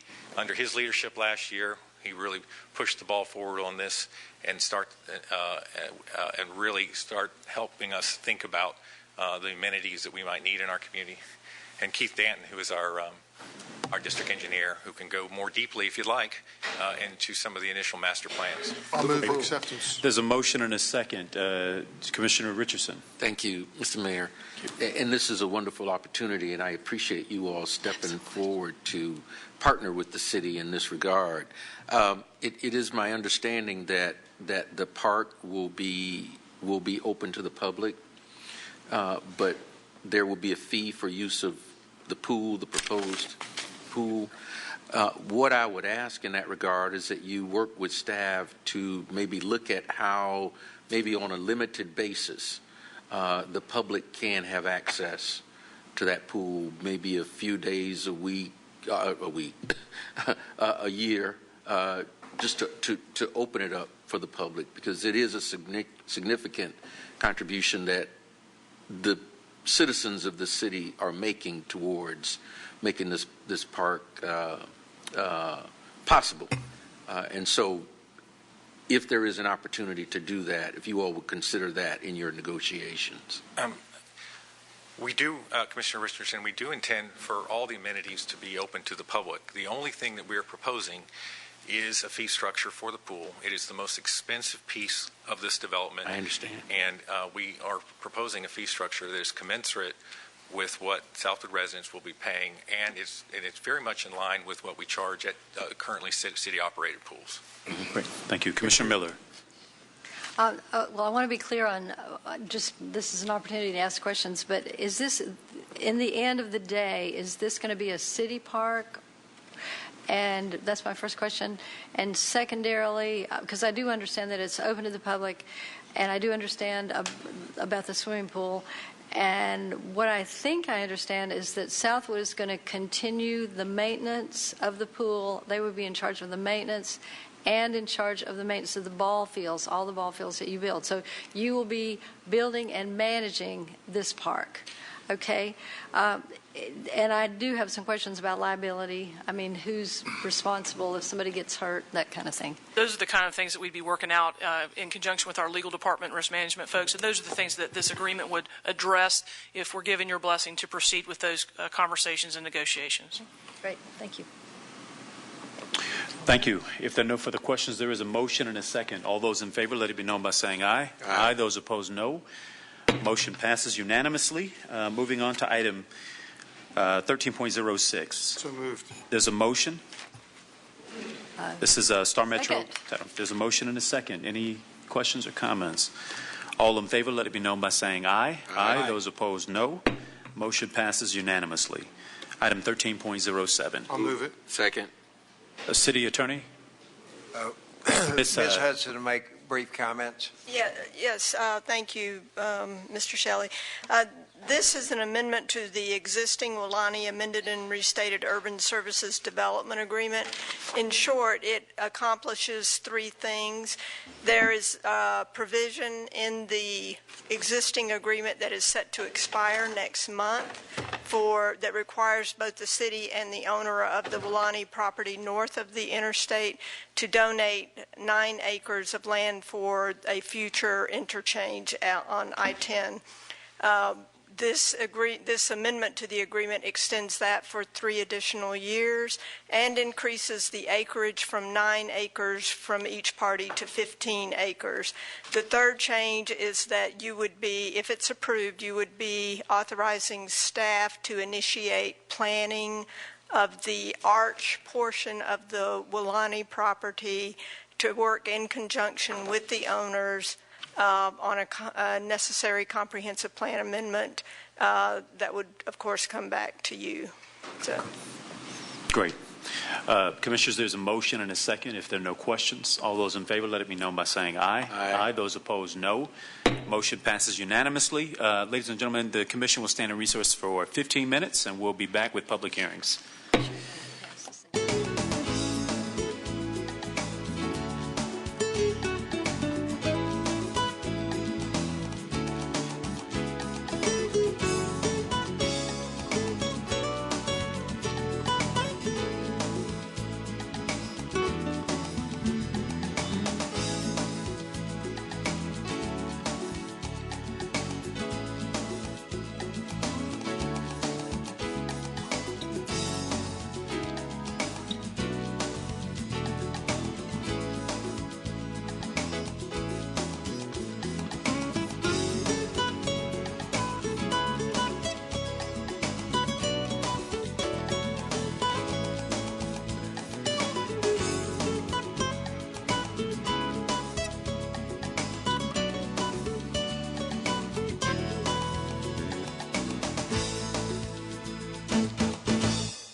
right, we'll call this meeting of the City Commission back to order. Apologies for our slight delay. Oh, the City Attorney isn't here. City Attorney or Treasurer Clerk, do you feel comfortable moving us through the I'll do it. City Manager? Did you see? 1501. Yes, Mr. Mayor. Beginning with item 1501, which is a continuation of the first and only public hearing on 15Z. There's the City Attorney right there. 11AA. Are there any speakers? On this item, there are a number of speakers, Mayor. The first is David, I believe it's Stitch. The next speaker would be Mary Margaret Ferris. Great. Just by way of a reminder, each speaker has 3 minutes. And as you approach the podium, if you could give us your name and address, please. And as with the earlier part of our meeting, I'll point, there is a light to your left that's green and will turn red when the time's expired, but I'll also let you know when your 3 minutes are up. Thanks. You may begin. My name is David Stitch, 3085 Echo Point Lane. Speaking tonight in opposition to the proposed change. The property is currently zoned as it is. It's been that way, zoned that way for a reason. That area is sensitive because of Lake Bradford.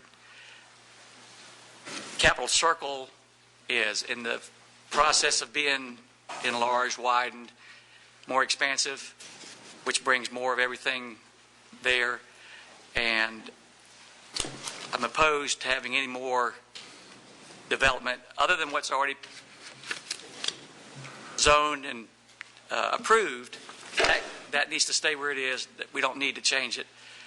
That's a sensitive area, and the proposed changes that have been discussed I don't think are a good idea. So that's the reason for my opposition. Thank you. Thank you. Thank you. Next speaker. The next speaker is Mary Margaret Ferris. As she approaches up, we'll mention I have a speaker form from a Brian Ellman who wanted to speak on 1308. If he is still here, just wanted to let him know that the time for citizen comment on that item has passed. That item does need to come back to the commission for their action, but the public comment time for that was earlier in the meeting, and we're continuing with this public hearing. And I think there were a couple of speakers who indicated they wanted to give you their minutes. We typically do not do that. Each speaker has their own 3 minutes, so just want to let you know that. Thank you. My name is Mary Margaret Ferris, and I am the agent for Ariana PUD for Justice Chukwu. And first, we just wanted to give a thanks to the planning staff. They've done a great job on the review of this project. They've helped us out quite a lot through the process. It's been a lengthy process. We've been to several planning commission meetings, but I think we finally got everything all hashed out, and we have made some concessions as were suggested by the commission. We've made those concessions, and we feel that the development is a great fit for the area. It goes along with what's planned for the the international airport plans that are coming in that area, and we're aware of the sensitivity of the area, and we're planning to make sure that we meet all the required regulations for stormwater. They've put in plenty of regulations for buffering. We're planning to meet all those regulations, and if there's any questions that you guys have for me or for the applicant, I'm here to answer those questions. Thank you. Thank you. Thank you. Next speaker is Kim McMillan, and then Justice Chukwu. And I believe Kim McMillan is saying no, she does not need to speak. Okay, and Justice Chukwu? Waste time. Thank you very much. Thank you.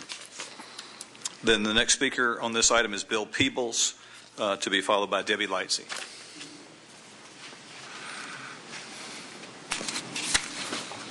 Mayor, Commissioners, thank you for your time. I'm Bill Peebles. I am a neighbor. I actually own property. My family has owned property directly across the street from the property that's the subject of this proposed rezoning.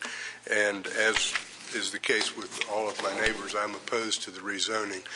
The plain fact is this property should act as some kind of buffer between the houses on the lake and the two immediately adjacent residential properties and the St. Joe Planned Unit Development Industrial Park.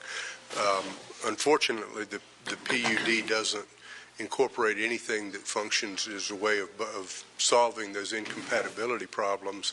I think that that there might have been ways to do that, but they haven't been offered, and I'm not sure that rezoning, to me, rezoning this property at this time is just not the right thing to do.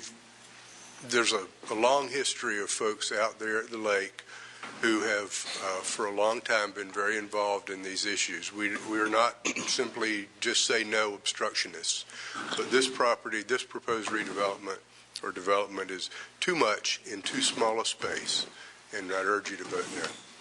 Thank you. Commissioner Lightsey. Debbie Lightsey is the next speaker. Nothing has changed. Well, I haven't seen Matt in a long time. Obviously. Good evening. My name is Debbie Lightsey. I live at 2340 Cypress Cove Drive. I have for 30-plus years. I'm a member of this neighborhood association. I'm here, like my neighbors, to ask you to deny this rezoning application. This parcel is currently classified OR1. That's office residential. It's a low-density development classification. That classification has been reviewed and repeatedly kept in place over many years by both the city and county governments. That is true because OR1 represents a transitional zoning between the southern boundary of our residential neighborhood and the more intense development that can and should happen along Capitol Circle near the International Airport. Leaving OR1 on this property will not set a precedent or hinder future development on other parcels in the area. This property abuts residential units. It has a shared property line with people's homes, our homes. Other parcels in the vicinity do not. This proposal has been before the Planning Commission 3 times. You have hundreds of pages of documents related to this application. The Planning Commission has voted to deny it unanimously, then had hours worth of tortured discussions about it, and only grudgingly passed it up to you with a very lengthy list of conditions and recommendations. This tells you something you need to read and recognize about this item. There are red flags all over this one. There are real problems and unresolved problems inherent in this proposal. Our neighborhood has been working for months with city government to ensure that what happens on this property will be positive, that it will be quality development that works for us, for the international airport, and the greater community. What is before you tonight does not meet that test nor those standards. Our only recourse as a neighborhood is to request that you once again validate the current OR1 zoning on this property and deny this application. If you study planning and land use, you will come to the understanding that assigning the correct zoning to a parcel is the first and most effective tool that you have. If you get the zoning wrong, no amount of subsequent corrective actions will remedy the problems you will have created. You, the City Commission, have the ultimate authority. Your regulations grant you the right and the responsibility to weigh all factors related to this rezoning request and to say yes or no here tonight. We ask you to say no, to deny this rezoning. Thank you. Thank you, Commissioner. Next speaker. Next speaker is Eric, and I'm going to let him pronounce his last name so that it'll be pronounced correctly. And then he'll be followed by Bill Schultz. Okay, my name is Eric Chassanier. I live at 3268 Longleaf Road, so I'm a part of the neighborhood.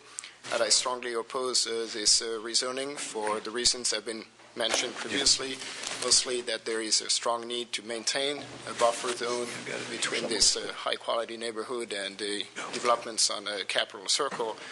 And, you know, I'm a physicist, so I'm very, very concerned about the chain of lakes and how they could potentially be contaminated by excessive constructions and building in this area. Thank you. Thank you. Next speaker. Bill Schultz, and then Jeremy Matlow. Good evening. My name is Bill Schultz, and I live at 3151 Echo Point Lane, and I, too, am a member of the Neighborhood Association for Lake Jackson Association. People that have spoken before me, namely Bill and Debbie, can speak much more eloquently about this than I can, but I want you to know that I am in absolute support of denial of this proposal. Thank you. Thank you. Next speaker. Jeremy Matlow. I'm sorry that we have had our last speaker on 1501. That is correct. All right. Sorry about that. Great. Commissioners. Commissioner Miller, followed by Commissioner Richardson. Commissioner Maddox also. I'm sorry, followed by Commissioner Mayor, Maddox. there is one speaker for me. Sorry, Commissioners, just one moment. Next speaker. Don Dietrich.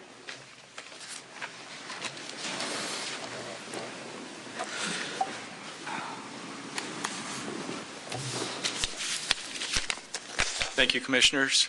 My name is Don Dietrich. I live at 3300 Lakeview Drive in the Lake Bradford neighborhood.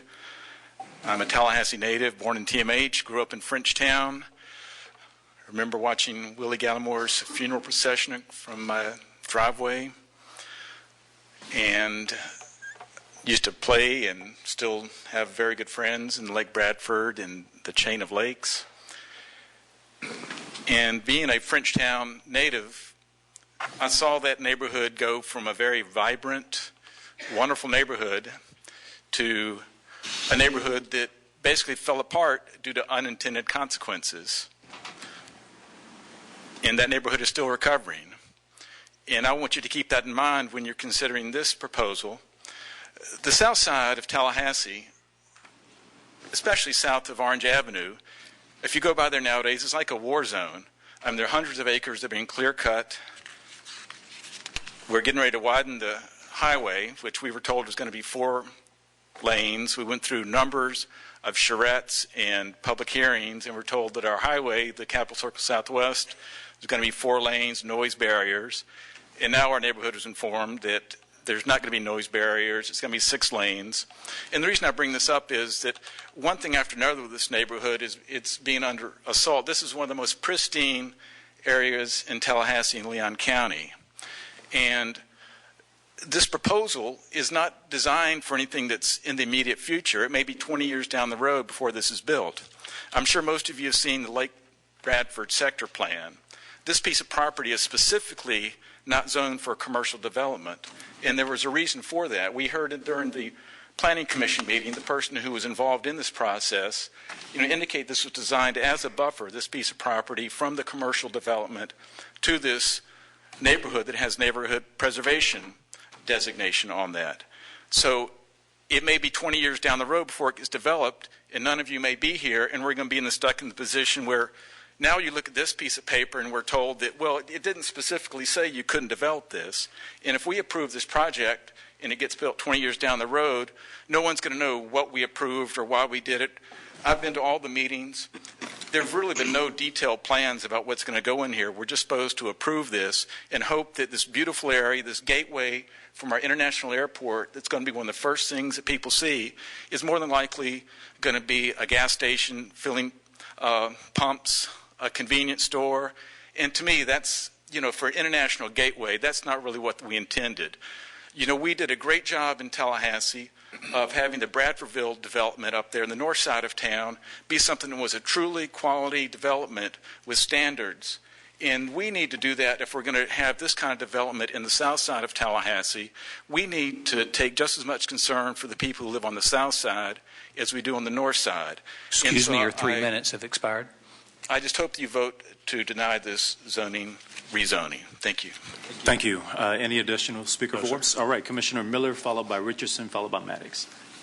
Well, first of all, thank you to everyone who's been through the saga of that this development has gone through over the last few years, or I guess the last year, including the Planning Commission, the folks who've come on both sides to interact including staff, who's spent a tremendous amount of work, and then commissioners, because we had quite an extensive agenda package on this, and it was chocked full of good information, and there was even other information to ask for in order to really come to some sense of place as to how to go forward here.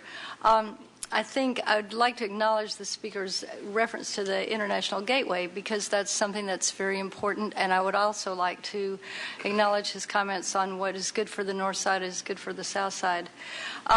When I was trying to come to conclusions, Commissioner, I looked at what we have been doing recently on PUDs, because while I disagree that PUD would be the wrong designation, I think that we should look at the way we handled the property that was near Wilson Green and the way we handle Lafayette Center.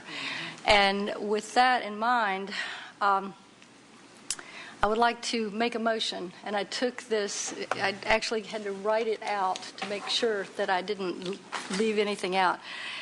The motion is to close the public hearing, to postpone action until February 24th, to allow the inclusion of design standards and renderings, and to allow further discussions through the use of a seasoned mediator with the nearby residents, and in addition to establish a 50-foot buffer with residential as part of the landscape and set aside requirements for permitting.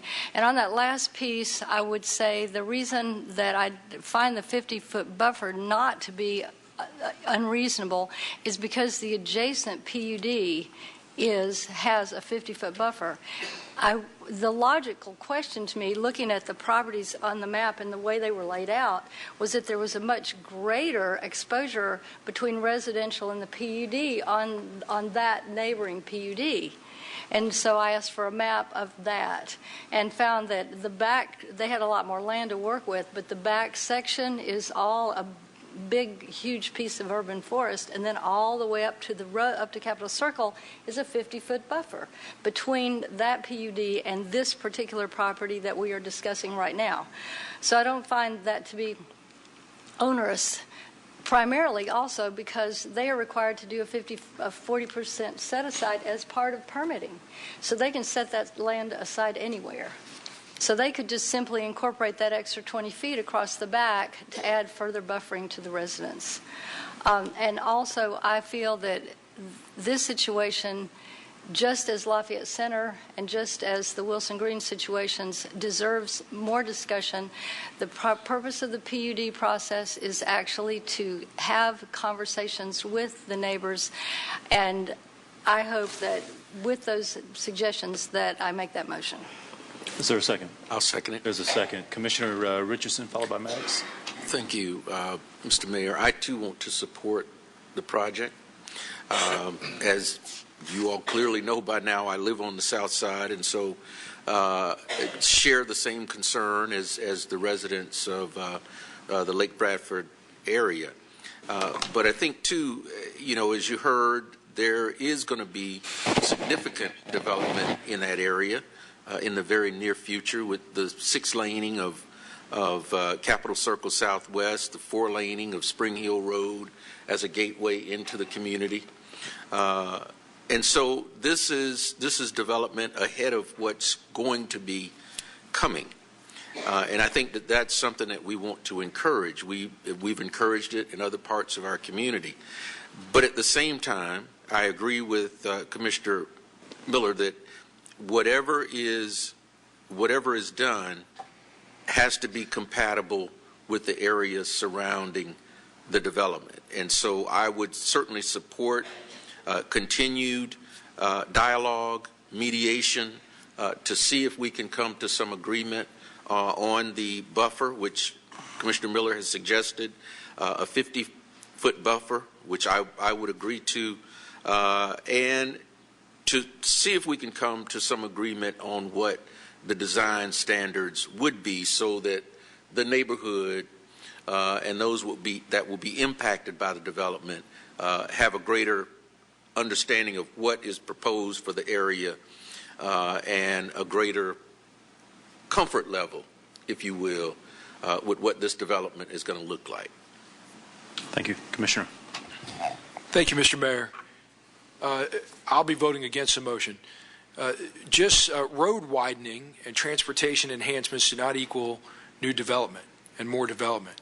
We showed that with Blairstone Road as a shining example of something that could be a limited access parkway to move cars and not spur development on every corner. We saw the mistake made in Capitol Circle Northeast of allowing 1 million driveway cuts into an arterial that's designed to move cars. I don't want to repeat that mistake with Capitol Circle Southwest. I'm concerned about the buffering. I think we all are, and the development being incompatible, the proposed development, with the adjacent single-family areas. I'm also concerned about the effect on Wakulla Springs. This city spent millions of dollars with our spray field to address environmental harm to the springs, and I don't want to make a change in zoning that could detrimentally affect those dollars that we've spent, the commitment that we've made. I also believe that we have a commitment to the Lake Bradford and the Lake Bradford chain of lakes. It is unfortunate that those that went before us put the airport next to Lake Bradford.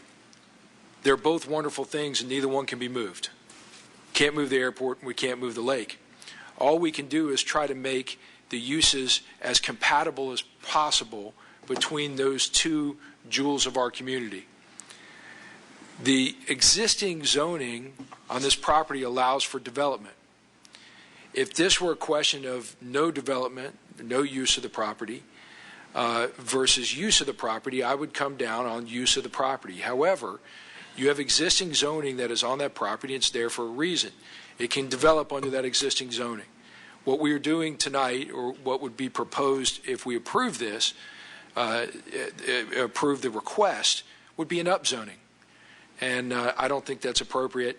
I don't wish to go through mediation to come back, and because my position's not going to change on it, I'd rather vote it up or down right now. So I'll oppose the motion. Thank you. Commissioner Ziffert. I want to first acknowledge our staff. You guys did a great job. You did.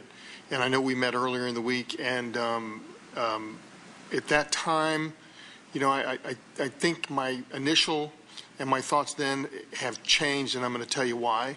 The parcel next to it is, I guess, the St. Joe parcel that's zoned for exactly what, I guess on some level, is what they would probably be putting in this if we rezoned it. And there's nobody lining up to get there. And the door's not getting knocked down. And what concerns me, what I started thinking about was we need to get this right because the city also has a tremendous amount of land out there, and we want to make sure that whatever happens out there is the right thing.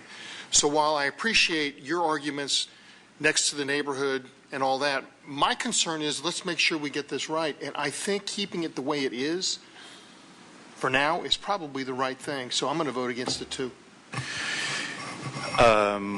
Staff, a quick question. Now, the St. Joe parcel, isn't that restricted to what can be developed there? Yes, it's modeled more on the light industrial zoning district and would not allow the commercial aspect that's proposed in component A of this PUD. And could you just restate for the public's consumption, what is envisioned on the site if redeveloped? On the current, with the current application, the front 5-ish acres along Capitol Circle Southwest it's called component A. It's mostly the commercial type uses. It's modeled after the commercial parkway zoning districts, so there are some pretty intense commercial uses. We've heard a hotel, a gas station, restaurant, those sort of things, which we, as seeing that as being supportive of the airport, went a long way in staff's recommendation. Got it. I'm going to support Commissioner Miller's motion. I'd like to see what we can do between now. Mediation conversation. This development will have access to Capitol Circle, right? There's no entry and exit off of or onto Lake Bradford. Is that correct? That is correct. And my guess is, especially with the widening along Capitol Circle, we're going to see an intensifying of uses along that corridor. We also have a blueprint project that will go right along the edges of the perimeter of this development that's intended to beautify the entryway into this city and potentially create the opportunity for redevelopment along that corridor. My guess is, having dealt with some of these rezonings before, is that the real concern is probably what happens to the other side of Lake Bradford as you move closer to the neighborhood. Does this remain open space? Right. Yeah. And does at some point a future commission, deal with that? And the argument will then be made, well, the other side is developed, and so why can't this develop? Which is natural with development, and we can't commit, obviously, future commissions. All we can do is what we have in front of us today. And to me, it seems that the motion that's on the floor is an appreciated attempt at negotiating and getting some design and some standards in place that we can agree with, that frankly looks forward to the future of this roadway and not necessarily constrain us to what today is. If we just looked at what is there today, we might not envision future development here. But unfortunately, or fortunately, we're a growing community with some pretty significant and important plans in this part of our city. And if we can get a private sector partner who will partner with us in visioning and developing what we'd like to see there, I think we ought to give it a shot. So there is a motion and a second. All those in favor, let it be known by saying aye. Aye. Those opposed, no. No. Motion passes 3-2. Let's make sure everybody understands. Yeah, I'll restate. It is postponing action. Yes, we are closing the public hearing, postponing action, asking the legal staff to work with the neighborhoods as well as the developer, design standards, more concrete plans that we can consider as part of a regular agenda item. Okay. That works. And bring it back for commission action as part of a regular item. And I believe, Commissioner, you said February 29th? 24th. February 24th. All right, thank you. On to the next item, 15.02. No speakers on this item. There are no... Yeah, let me just real quickly, Mayor, read the title of the ordinance. This is the second final public hearing on ordinance number 15Z-41AA. It's ordinance City of Tallahassee designated, including additional territory as an MR medium density residential zoning district on the official zoning map of the city. I'll move acceptance. There's a motion and a second. No speakers. All in favor, let it be known by saying aye. Aye. Those opposed, no. Motion passes unanimously. Item 15.03. Item 15.03 is the second final public hearing on ordinance number 15-Z-44, an ordinance of the City of Tallahassee designated, including additional territory as an R-4 urban residential zoning district on the official zoning map of the City of Tallahassee. Move the item, Mr. Mayor. There's a motion. Second. And a second. Any No comments? speakers. No speakers. All in favor, let it be known by saying aye. Aye. Those opposed, no. Motion passes unanimously. Item 15.04. 15.04 is the second and final public hearing on ordinance number 15-Z-45. It's an ordinance of the City of Tallahassee, Florida, designating and including additional territory as an MR medium density residential zoning district on the official zoning map of the City of Tallahassee. Any speakers? No speakers, Mayor. Is there a motion? So moved. Second. There's a motion and a second. All in favor, let it be known by saying aye. Aye. Aye. Motion passes 4-0. Commissioner Maddox out of chamber. Item 15.05. Item 15-05 is a continuation of public hearing on ordinance number 15-0-26. It's an ordinance of the City of Tallahassee, Florida, amending the Alcoholic Beverages Code and the Tallahassee Code of General Ordinances, revising Section 3-5 to clarify closing hours for alcoholic beverage establishments, holding special restaurant license, and providing for conflicts and severability. No speakers, right? No. There are a number of speakers, Mayor. We'll go ahead with the first speaker. The first will be Jeremy Matlow. Mayor, before we start with the speakers, please, let me just make a couple of comments for the Commission and the public as to why we're here on this. And it's two basic reasons. why we need to adopt something to clarify what is currently in our ordinance. We have currently in Section 3-4 of the code a specific requirement that all vendors of alcoholic beverages can only sell those alcoholic beverages cannot sell them between 2 and 6 a.m. So that's not being addressed, and that's going to remain constant irrespective of what the closing time is. When you get to 3-5, you currently have in our ordinance, either intentionally or perhaps more likely unintentionally, and have had it this way since 2009, an ordinance that does not exempt anyone, irrespective of license, from being open from 2:30 to 6. Now, we have a current police practice that is contrary to that, and in fact, those establishments that have SR and SRX license are allowed to stay open past 2:30, and that is in part based on the interpretation of an earlier ordinance and how that was changed or amended. And so what the city attorney's office is trying to do today is to get some clarity as to the closing time of establishments. So it's in the ordinance so that if anyone is to remain open after 2:30, then it's clear and it's easy to enforce.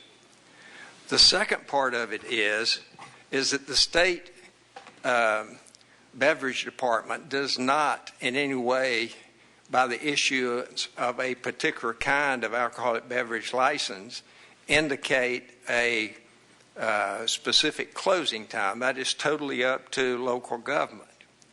Right now, the practice is that we are treating some of the holders of alcoholic beverage license as that they have to close their establishment at 2:30 and allowing other ones to stay open to 3 or 4 o'clock. And so the other attempt in bringing the ordinance to you is to present a level playing field to all those establishments that have alcoholic beverage license. Option 1 is presented as the ordinance that is laid out. That is the current practice, the current stated times that is in the existing ordinance. And all it does is clarify that this applies to all holders of alcoholic beverage. If there's reason, for a policy reason, that the commission wants to allow establishments to stay open to 3 o'clock, that's identified as option 2, or to 4 o'clock, and that's option 3. I know we've got a lot of speakers on this, so I'll stop at this time and point, and I'll be glad to answer any questions after all the speakers have made comments. Thank you, City Attorney. Treasurer Clerk. Mr. Matlow. Hey, good evening. My name's Jeremy Matlow, owner of Gain Street Pies and Midtown Pies. First of all, we're here to find out what this ordinance is really about, because it's not about supporting local business, it's not about growth, it's not about being an 18-hour city, and it's not what the community wants. So there's no real reason to be having this debate, but we can have it. The original ordinance written in 1985 included restaurants and hotels. That's the original ordinance, not what happened in 2009 where something got mixed up. And the reason they did this, the state makes a very clear distinction between a quota licensed liquor bar and a restaurant license, because there's a difference between a bar and a restaurant. And, I urge the city to recognize that difference and move forward with rejecting this proposal. There's no regulation that the city can make that's going to make the market more fair. You're going backwards. If anybody has a problem and thinks it is unfair, they're welcome to get an SRX license. I encourage Scott Carswell, the Moon, to get one. If you can hit the quotas and sell 51% food, have 150 seats, and legally have an SRX license, you're able to do it. There's nothing holding you back. So as far as a level playing field, it exists. And we welcome the competition. Gain Street Pies has been serving pizza, not alcohol, until 3 a.m. since we've opened. Having to close at 2 o'clock would give an uncompetitive advantage to our competitors. Gumby's Pizza, Whataburger, Waffle House, anybody who's in the late night dining business, which we are very much a part of. People after drinking, they need a place to eat, they need a place to sober up, and they need to just have a little time to make a responsible decision of how they're going to get home. And, forcing them out of a club and forcing them on the road, you don't even give them the 10 minutes to think, oh, let me drink some water, let me call a cab, let me get a pedicab. I think it's just going to make it more dangerous roads for everybody here. The economic impact, for my business alone, we'll lose, I say 3 full-time jobs, that's 120 payroll hours. Midtown Pies, we would close at 9 because our late night business doesn't start till 2. So why wait for 4 hours, then miss out on, what our Easter egg at 2 a.m. to 3 a.m. Gain Street Pies would also close earlier. That's $4,000 in lost local sales tax, and it's less investment from us into the community and for growth. The last thing I take issue with is this table attachment 2.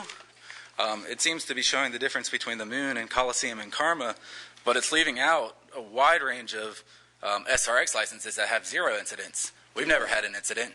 Primetime, Brooklyn Pizza, California Chicken Grill, where do they fit in? And it's also, I imagine, leaving out the quota licenses that have a lot of incidents. It's just dishonest to present this at all. In closing, we made a little Facebook post about this, had 500 likes and 100 shares in one day. The community doesn't support this, and neither should you. Thank you. Thank you, Jeremy. Commissioner, I have a quick question. Yeah. 1 second. Commissioner Ziffer, followed by Commissioner Maddox. So how late are you currently open till? We close at 3 a.m. on Friday and Saturday in Okay. Midtown and on Gain Street. And Monday through Thursday? 1 a.m. on Gain Street and 10 or 11 p.m. depending So on the your day. issue is the extra half hour that we're asking you to close a half hour early? Right. Well, on Friday and Saturday, we do the bulk of our late night business when the bar closes. Everybody leaves. I understand, but what we're suggesting is 2:30 and your current closing time is 3. Correct. Okay. Right. Commissioner Maddox. That was my same question. Okay, great. The same question. Thank you. Commissioner Miller. Right now, I want to make sure alcohol still has to stop being 2. served at 2. Right. Yeah, that's correct? state law. 2 a.m. That We doesn't don't change. serve any alcohol after 2 a.m. We're strictly a right. restaurant at that point. And it's our job here to clarify when we want everybody to be closed. Be closed Okay. and not just your closing time, but actually out of the building. So that would push us 1:45 or 2 to be able to responsibly get everybody out of the building by 2:30. So if, according to your email, you sell a lot of food between 2 and 3. Right, we absolutely do, but I'm also including, we do about $175,000 a year in our late night sales, which starts around 1, but the biggest hour is always 2 to 3. And like I pointed out in Midtown, we don't do business from 9 p.m. to 1 a.m. So to stay over just to have that one little hour opposed to 2 big hours just would no longer be worth it. So we'd be closing at 10, maybe 11, depending on, Market. Right, exactly. Right. So is 3 o'clock an acceptable close time for you? For my business in particular, Sounds like you already it is. closed Yes. at 3. Right. Okay, thanks. Commissioner Ziffer. The closing time is 3 o'clock for you to have your customers out, not for you to be out. Well, 2:30, I should say. Right now, there is no closing time. I understand. We stop serving at 3 a.m., so most of our customers actually aren't out till 3:30. Because it's such a big hour. It takes us into 3:30 to get them their food. If they're drunk, it takes a little longer to get them out. And they're finding responsible ways home. We're kind of babysitting them. We're calling cabs. We're doing a lot of things to make the city safe. Okay. You shared a lot, Jeremy. Thank you. All right, thanks a lot. Next speaker. Horace Moody, and then Kareem Lawrence. Thank you, Commissioners. My name is Horace Moody. I have a business here in Tallahassee known as Beverage Law Institute. I work with and counsel with licensees in all 67 counties. I was former Chief of Law Enforcement for the Division of Alcoholic Beverages and Tobacco and former Sheriff of Levy County. Appreciate the opportunity to just speak with you briefly, and would like to offer any questions you may have regarding the alcohol beverage licensing. I'll be happy to answer. There's about 6 licenses that are going to be affected. People who are in business in Tallahassee who own establishments that sell alcoholic beverages will be affected. Now, I think there's been some discussion about SRX, quota, and SR. The SR license was created by the Florida legislature in the late 40s and early 50s. That was called SR, Special Restaurant. They were issued to anyone who wanted to apply for such a license. Along about 1957, it was changed to a added X, which meant that some changes in the requirements of holding an SRX license, which one was the 51%. The SR license had 0%. Then there's the quota license that's totally unrestricted. That is a different type of license. They are not required to sell food. In fact, you could smoke in the establishment if they wanted to, as long as they didn't go over 10% of food sales. Some establishments in Florida do that, and that is known as a quota license. It has a value. And speaking of value, the Division of Alcoholic Beverage and Tobacco changed the policy on the movability of SRs, and when they did, 4 licenses were sold to folks in Florida, and currently there was only 4 sold, and the division changed its policy. It resulted in a lawsuit, and consequently, because of the equity and the licensees relied on the division making that policy, and they adhered to it. Banks had loaned money. There had been securities invested in that, and therefore created a value where these 4 licenses, and only these 4 licenses in Florida, are movable. That creates a value. 2 of them are in Leon County. One of them is in Jacksonville or Duval County, and the other one is in is being moved to Walton County. They do have a value. They sell for around $400,000 and beyond. Excuse me, you're 3 minutes. I'm up, and I just want to say you have some unintended consequences here if you pass this, particularly with the S license that requires you to have at least 100 rooms for rent. What are you going to do with the person or the business that only has maybe 50 rooms for rent? They're going to have to use a beer and wine. They're going to have to stop business at 2:30. They can't rent a room after that. So I urge you to consider also Statute 562.45, paren 2, paren C. You might want to take a look. Thank you. Thank you very much. Question, Mr. Commissioner Maddox. Sheriff, I'm sorry. Thank you. That was extremely informative. Oh, yeah. Are you retained by anybody? No, I am not. I'm representing Beverage Law Institute. Thank you so much for coming. We appreciate it. Great. Next speaker. See that we needed help. I can tell. Yeah. Thank you for coming. Next speaker is Kareem Lawrence, and then Mari Griffith. Good evening.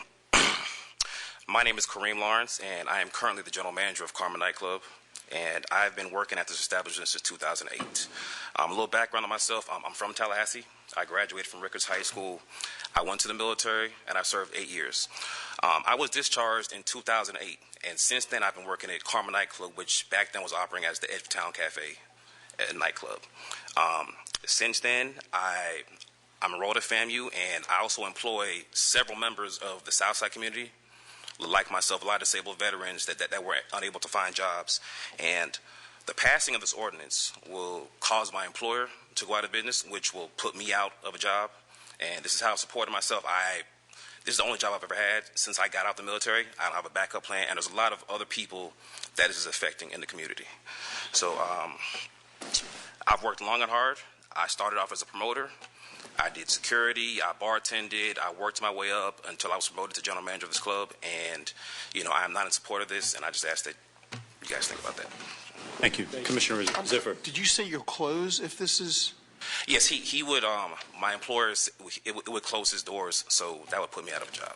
Well, why, I mean, is you're a bar, a restaurant? What's your major source of sales? We sell food. We sell alcohol. I mean, Right. it's a bar, it's a club, it's a restaurant. It's all of it combined. We sell food and alcohol. But we stopped serving alcohol at 2 o'clock, but we still serve food late night. Right. So the food sales between, when do you currently close? We close right now between 3 and 4 o'clock, normally 4 o'clock on the weekends sometimes. But with the evolution of the club business, the way it is nowadays, 10 to 2 used to be the business model. That used to work fine.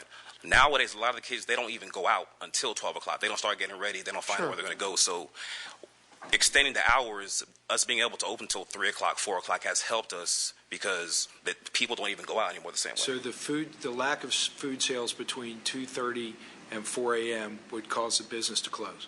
It's food sales and door revenue. That's where we make our money at. Door revenue. So people They pay to come in and eat. Yes. They pay a cover charge to come in and eat. Yes, because we're still open, but we sell food. Yes. We're a club. We don't sell alcohol at 2 o'clock, but they still buy food. Yeah, and you have music and dancing. Yeah, music, dance. Yes. You know, they get a chance to sober up, for an hour or two after they've been somewhere else. Just so you don't put them on the street. There's an option for them to go to. All right, Commissioner Miller. Well, I just want to commend you because we have some information here in front of us, some graphs of the numbers of crimes that are committed at various hours of the day, and you are down there with the stable. You're the most stable one. I mean, you don't have these radical shifts at the time of closing and right at 2 o'clock. And I don't know how you manage your clientele, but you're doing a good job of it. Just worked really hard at it. Great, thank you very much. Next speaker. You see the bouncer. Next speaker is Amari Griffiths, and then Troy Kirkingberg. How you guys doing? Good. All right. I currently work for Coliseum nightclub. I'm now a bartender. I did start off as security. Closing us at 2, it would really affect everything we do because at 2 is usually the time when we use that hour to make sure all our patrons sober up. They drink water. They go out, get something to eat right in front of our bar, right in front of our club, and that's usually the time they just wait on the buses to take them back to their destination.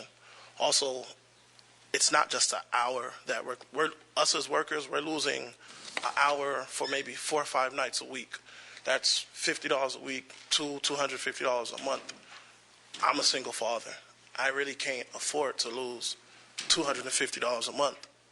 So keeping us open is not just another hour for us. It's helping us with daycare, babysitting, whatever we do to keep our family fed, light bills, whatever it is that used to help us.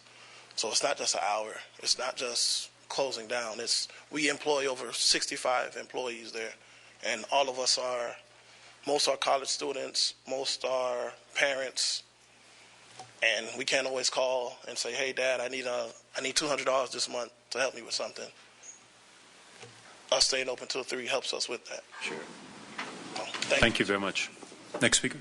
Next is Troy Kirkingberg, followed by Zain Zanud. And I'll, again, remind speakers, if they would, to give their name and address for the record.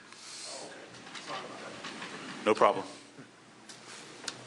All right, good evening, Mayor Gillum and fellow city commissioners. My name is Troy Kirkenberg. I live at 423-3 All Saints Street. I've worked in the service industry at notable restaurants and bars in this town for well over 7 years. As of recently, I've chosen to make my way over to Coliseum due to the fact it's one of the best places in town to work for nightlife. We bring notable modern-day entertainment acts that otherwise would not have the opportunity to play for their Tallahassee fans. Being open later allows them to give the best performance as well as create memories for countless patrons that attend these events. We have 25 to 30 security guards or security personnel on at any given time, allowing a safe environment for everyone as well as creating jobs, as you saw. We use metal detectors and thoroughly executed pat-downs for additional safety. In addition to our personnel, we have members of the Tallahassee Police Department outside at all times we are open. We work tirelessly with the detail we are issued from the department. I would encourage you to talk to our detail and see how they report on the safety of Coliseum. The process we use to help eliminate and quickly deal with problems coordinates with our work with the Tallahassee Police Department. Thank you, guys. If you have any questions, please let me know. Thank you very much. Thank you. Next speaker. Zain Zanud, and then Ken Gentile.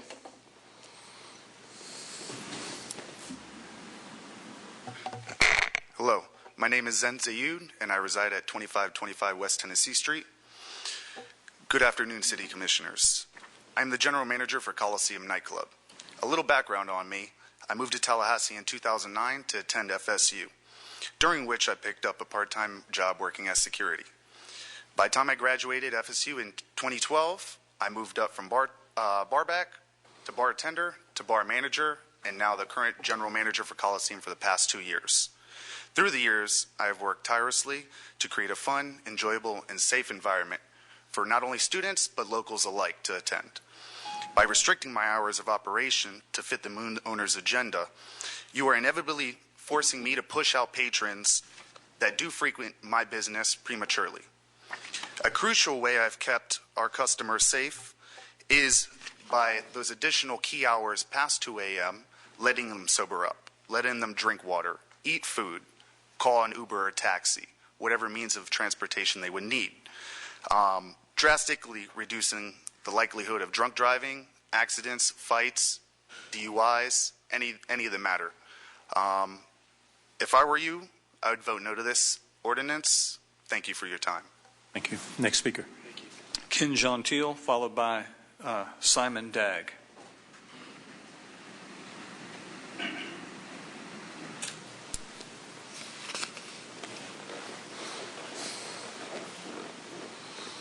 Good evening. My name is Kendrick Gentile. I reside in 412 West 4th Avenue in Tallahassee. I currently work at Coliseum. I've been there for 3.5 years. I'm one of the, kind of, you could say a supervisor when the head supervisor's not there of security. Coliseum, Simon has basically gave me the opportunity when other people wouldn't give me no opportunity for a job because I have a background. I'm married. I have a wife and 2 kids. I have 2 premature kids, so my wife really can't work. So I'm the breadwinner of my household. And for y'all to cut the hours back, that's going to affect my family, paying my bills and feeding my family. And I would appreciate it if y'all wouldn't cut our hours back. I mean, it's a lot of us that works at Coliseum they're single parents and they have kids. I mean, by cutting our hours, we're losing anywhere from $250 every month. And that's a lot for a single parent or one parent that spouse that's basically the breadwinner of the household. And I would appreciate it if y'all wouldn't do that. Thank you. Thank you. Thank you. Next speaker. Simon Dagg, and then Zoe Alexander. Summer day.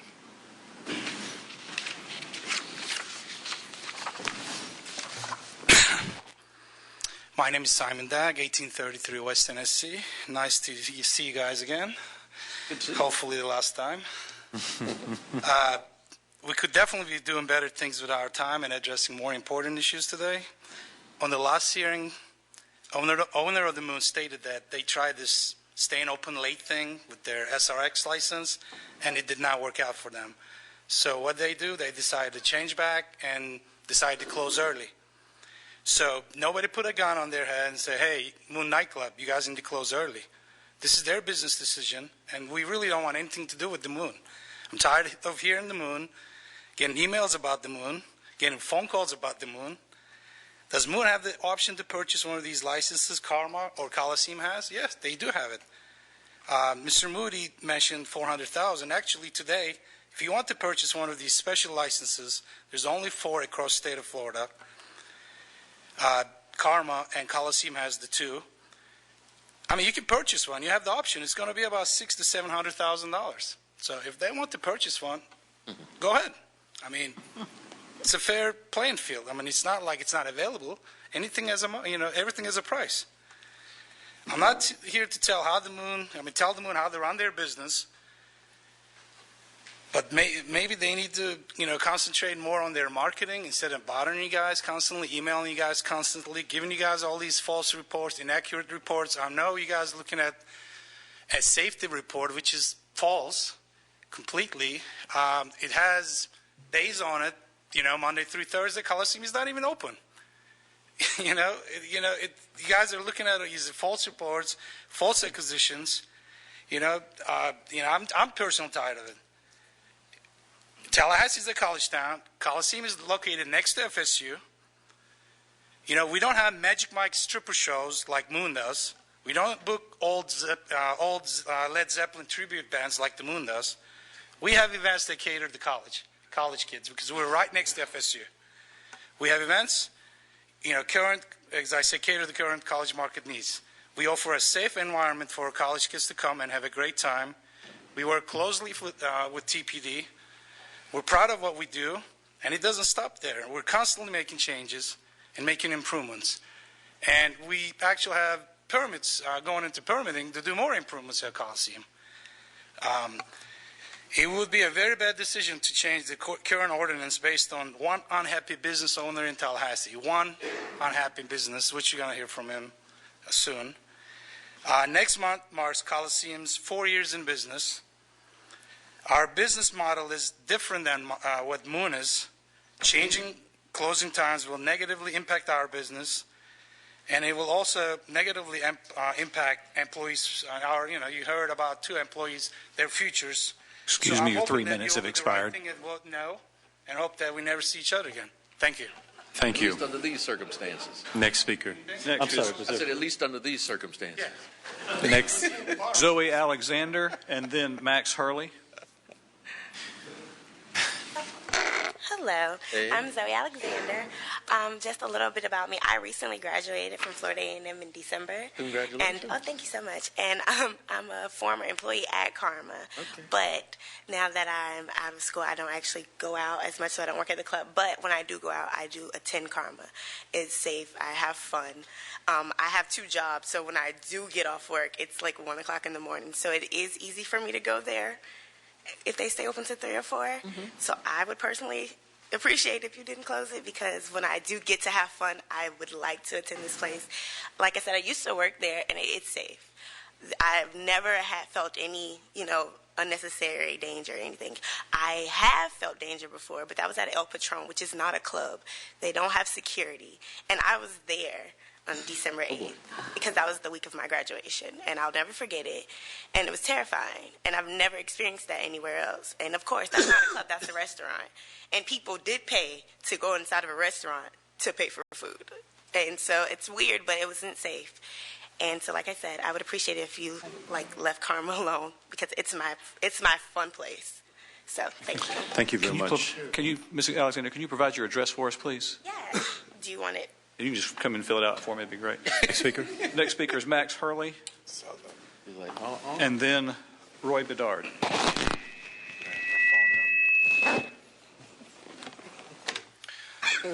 Max Hurley, 320 Blunt Street. I represent Karma and Coliseum. We stand in opposition to this ordinance. As you have seen from the testimony given tonight, this change would have wide implications across a number of different areas. First and foremost is the jobs of the employees who have spoken tonight. These jobs are at risk if these licenses are treated the same. Secondly, these licenses are fundamentally different, and it has been shown that Mr. Carswell is perfectly capable of operating with this type of license. As he said at the July 8, 2015 City Commission meeting, quote, "I could not find any way to make money legally." Our nightclubs don't have that problem, Commissioners. This ordinance would regulate 95 other local Tallahassee bars and restaurants that have an SRX or SR license for the benefit of one. From the business owners who work in this industry tonight, it is clear that there is no interest in this ordinance from anyone unrelated to the Moon. There is no compelling good to change the law. The crime statistics have proven to be a misrepresentation, and I would like to submit the Tallahassee Police Department data into public record. I urge you, Commissioners and Mr. Mayor, to think deeply about the motivation behind this ordinance and the implications in which it will have on small business owners in Tallahassee. 3 years ago, we didn't have a Gain Street Pies. 5 years ago, we didn't have a Coliseum. These businesses have chosen to invest in our city because of our business environment. If we pass this ordinance tonight, we will be limiting our innovation. We will be limiting what kind of businesses open here. We won't have another Gain Street Pies. We won't have another Coliseum. I urge you, Commissioners and Mr. Mayor, to vote no on this ordinance. Next speaker is Roy Bedard, then Scott Carswell.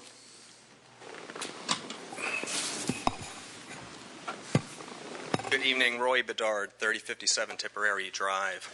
I was hired by Scott Carswell back, I believe, in September of 2015, after the last City Commission meeting where we had heard what appeared to us to be several falsehoods.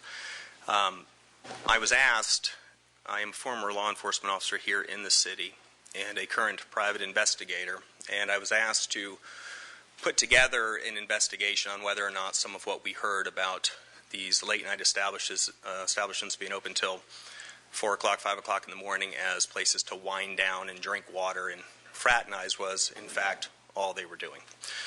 It wasn't hard for me to find individuals, Confederates, I'll call them, that we could give an open bar tab to say, go into these places. In particular, we're not talking about Waffle House. We're talking about the clubs that you heard about tonight that have the SRX license, to see if they could order and get hold of alcohol.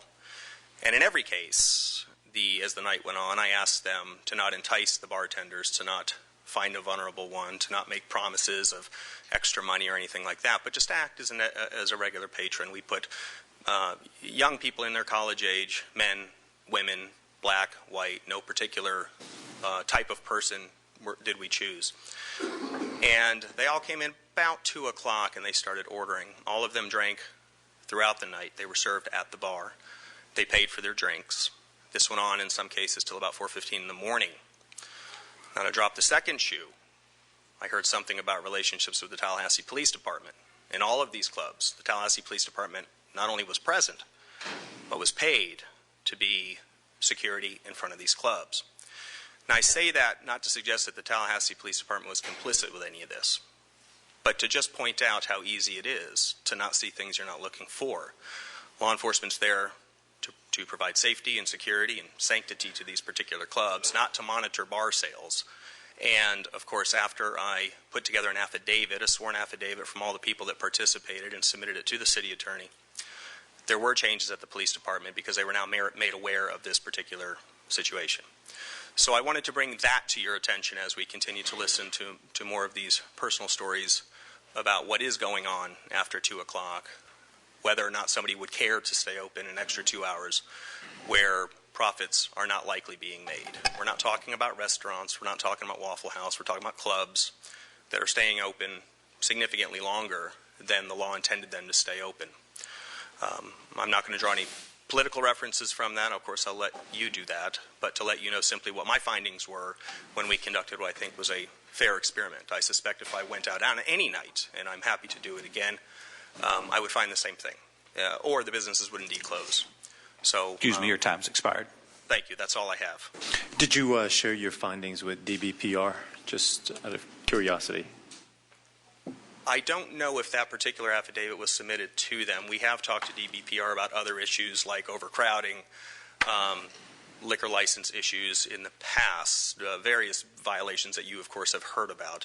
But this particular affidavit, when we submitted it to the city attorney, just to sort of make a point and to provide evidence on some of the commentary that we heard here, I think we left it at that so that you would be informed when you're making your decisions. Thank you. Thank you. Thank you. Okay.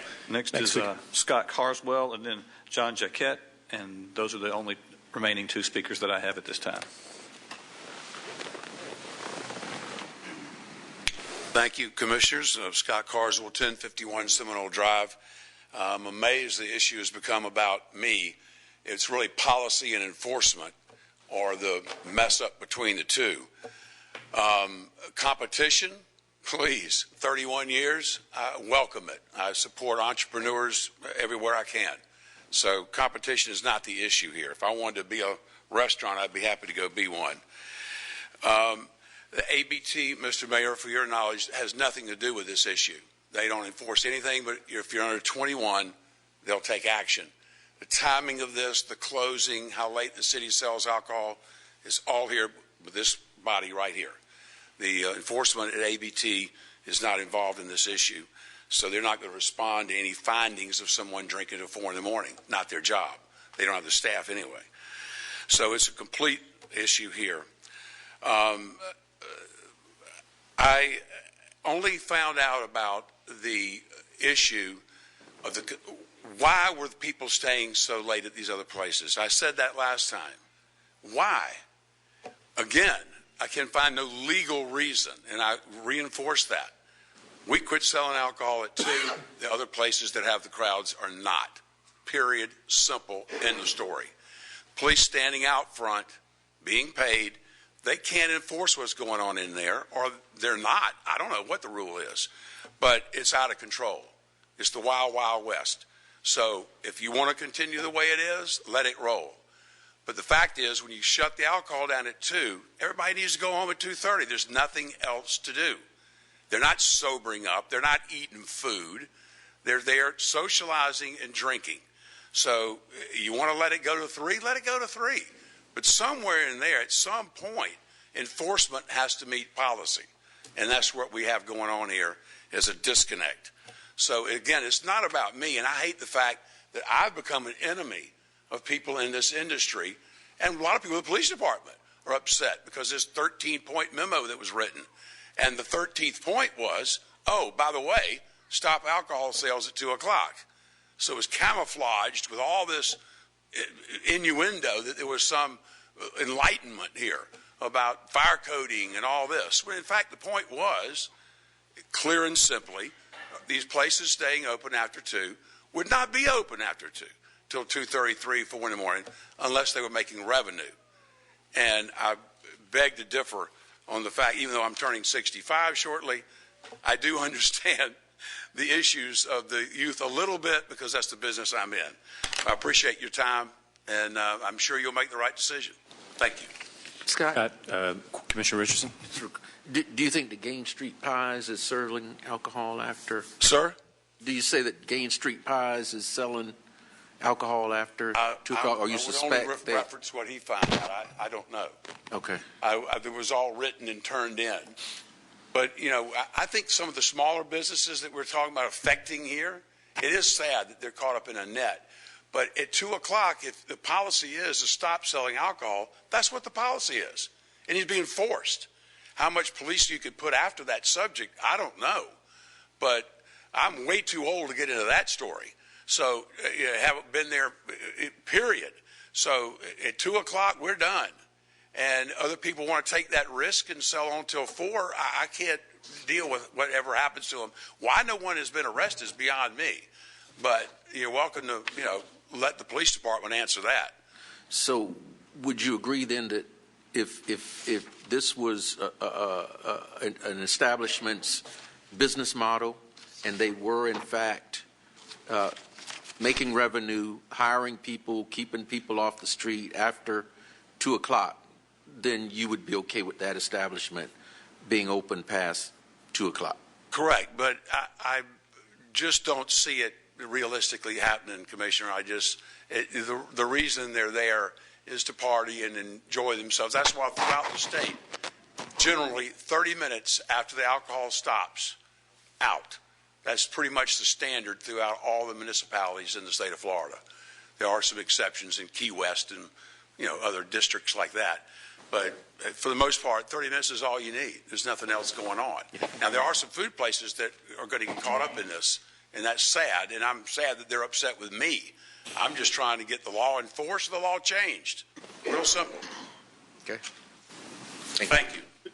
There's another speaker, right? No. Yes. Oh. Any other questions? Thank you, Mr. Carswell. Next speaker.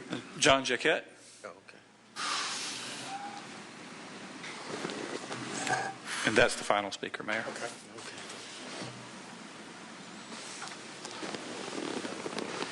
How do you ignore? Gee.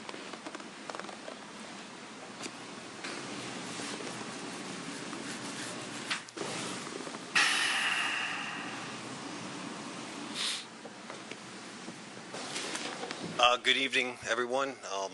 Good to see you again. My name is John Jaquette. I'm at 3505 South Monroe Street. I currently took occupancy of the building that I'm in back in 1996. I have been there quite some time, and the South Side has changed quite a bit. I have a lot to say, so I'm going to try to skip to the points. And a lot of what I'm going to talk about is refuting some of the comments that I'm hearing here. We do make revenue after 2 a.m. We make a lot of revenue after 2 a.m. We'll charge anywhere from $10 to $30 to get into the venue after 2 o'clock. We have artist DJs. This past weekend we had Devontae Freeman, a couple of other professional ball players in there. They host parties.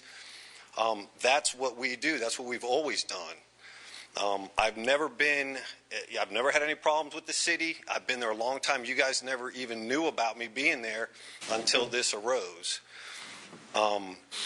Mr. Carswell seems to want the city to, get all the other clubs in line. I personally don't understand that, and I don't respect the fact that, he's trying to have the city do something that, it's not your guys' problem. To the point where, he's let everyone in free this past Saturday night, 18 plus, and was closed by 12:45. What does it matter what time we close? He's not even open until 1 o'clock this past Saturday night. The issue is much bigger than the hours of operation. It's why is this being brought in front of, respectfully, the commission. As far as the report by Mr. Bedard, he's employed by Mr. Carswell, not just for this, he's employed by him full time, all right, on a retainer type basis. Everything that's in the report that you guys received, I have video confirmation to disprove that. I have several pictures after pictures. If you look at this one right here, this is a police officer sitting behind the bar making sure that no one's serving because we post them there. This business about standing outside and letting us wild west, hey, 65, I guess they retire. That's what I hear. And this is not to take anything personal against Mr. Carswell. Careful. You better. I know. It's very difficult to be up here getting beat up, and I haven't done anything. So I have every instance and every time of what was indicated in that report, I have video proof disproving every one of them to the point where there was some nights that we weren't even open that were on that report. Okay? I ask that you don't change what I do. Please, this launched an investigation with taxpayer money to have undercover agents come out there, do sweeps of the club, the parking lots. And to this day, they're still doing that. But for 3 months, they had a lot of overtime officers work until 3 or 4 in the morning trying to catch us doing something. And excuse me, your 3 minutes have expired. Okay. Thank you. I would appreciate you guys, supporting me on this, and I'd love to see you guys again, just hopefully not here. Thank you for your time. Thank you. Next speaker. That's the last speaker. End of it. Commissioner Ziffer. I have a question for the city attorney on enforcement of if alcohol is sold after 2, the enforcement provisions, is that state or is that us? Totally us. So that's a fine situation, or what happens? Is it criminal, civil? Yeah, what happens if somebody sells alcohol after 2 a.m.? What's the citation? We've changed all the previously criminal provisions to totally civil provisions because several years back, you may recall, the legislature made the provision of public defenders for anybody that would actually receive a criminal citation for a local ordinance. It would be our ticket, so we took all those out. So what is the fine then? The up civil to fine? $500. I'm sorry? Up to $500. Okay, so I'm gonna make a motion for option 2. That's my first thing, and then I want to have a discussion about fines. Maybe not tonight, but in the future for after 2 a.m. if people are caught selling alcohol, because I was for the 2:30, but I'm based upon the arguments made by some people that are clearly in the food business. They're clearly in the food business, and they would be a hardship for them to close at 2:30. 3 o'clock's okay with me. So I'm making the motion for 3 o'clock, but then I'd like to have a discussion at a future time, if not today, on fines. Second. There's a motion and a second. Commissioner Richardson. Mr. Mayor, I'd like to make a substitute motion. A substitute would be option 3 for 4 o'clock. And I think we've heard that, and it's not for the bars to stay open, but for them, most of them close at 3, but by the time they get everybody out, they get their employees out, I know I heard in 1 or 2 instances, it might be around 4. So I would hate to see anybody, go afoul of the ordinance simply because they can't get their employees out. But I certainly agree that we need a later opening time. I think we've heard a closing time. I'm sorry. Thank you. A compelling closing time. The single dad. That one just pulled at my heartstring, and the young man who's supporting his family, and if his hours are cut. So, this is an issue that has tremendous impact in our community on those businesses who legitimately, and, I would hate to see a restaurant, because of no fault of their own, caught up in this broad net and lose revenue because of this. This does have an impact on their bottom line, their employees, and their ability to, in some instances, in many instances, I'm sure, take care of themselves and their families. So I would make the motion that we go with option 3 for those reasons. Point of parliamentary procedure, Mr. Mayor. Yes. When appropriate. Commissioner, while a substitute motion is certainly proper under Robert's Rules of Order, this body traditionally has not done substitute motions, and I would make a plea not to, because at the county, if you follow our colleagues across the street, they have substitutes to the substitutes to the substitutes, and it gets very confusing. I'd rather, regardless of where we are in this issue or anything else, I'd rather just vote motions down if they don't have the majority support, and then make a motion moves forward. I think it's easier for us and the public. Was there a second to the substitute? Well, I was about to second it, but you guys have parliamentary issues. Would you? Well, a substitute motion, parliamentary-wise, is absolutely acceptable and appropriate. Commissioner Maddox is asked to deal with them separately, but a substitute motion is appropriate. Is there a second? Yes. Yes, there's a second. So the motion, the original motion obviously is option 2, and the substitute motion is option 3. Additional discussion on the motions. Commissioner Maddox. I move a substitute to the substitute for option 2. Well, we're back on the. I'll second it. We're back on the original motion, which we're all free to discuss if you'd like. The main reason that I supported Commissioner Richardson's, and I want the folks who came here to speak, and anybody who ever doubts that we don't listen and that we have made up our minds ahead of time. I was moved from 3 o'clock to 4 o'clock because of the folks who came in and expressed the girl who enjoys her time out, and also the folks who have families that they're trying to support, because I hadn't really fully realized the impact that hour, when you multiply that times a number of days during the month, how much that would really impact people in the long run.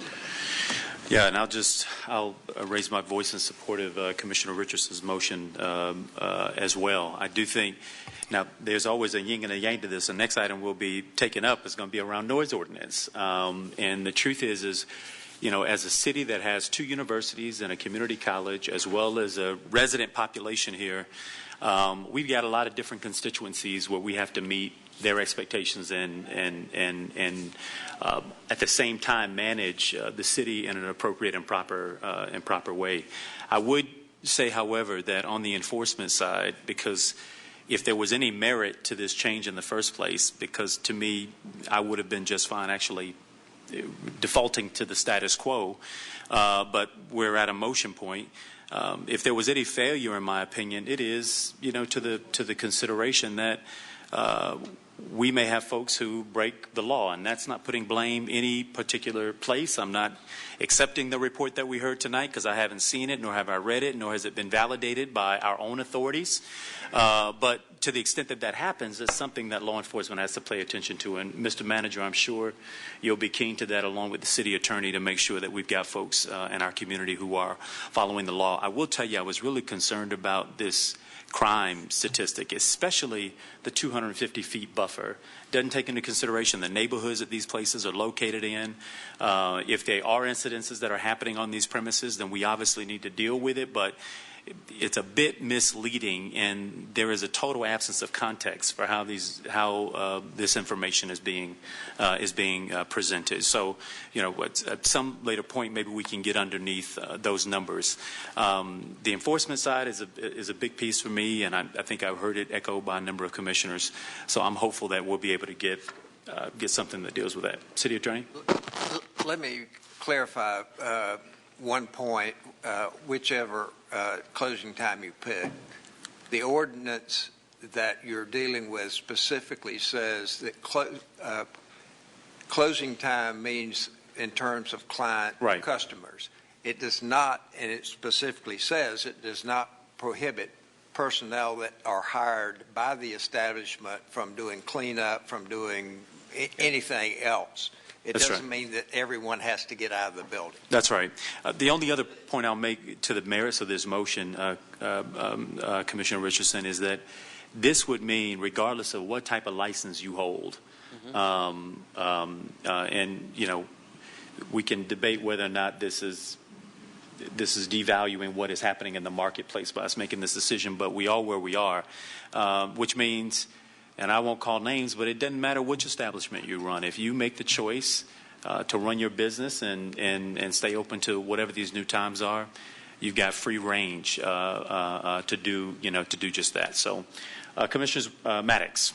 Thank you, Mr. Mayor. Just on discussion on the motion, first I want to thank everyone who testified today, and I appreciate that you care about the place that you work and that you'll come out and testify. And this is a tough issue, and I certainly don't want to shut down people from serving pizza and things like that. And I think both options discussed tonight would allow for that. What I'm concerned with is, if I can get Ms. Mercer to put this on the screen, I don't have a way to do it here. What's that? Fleming. I'm sorry, Ms. Fleming.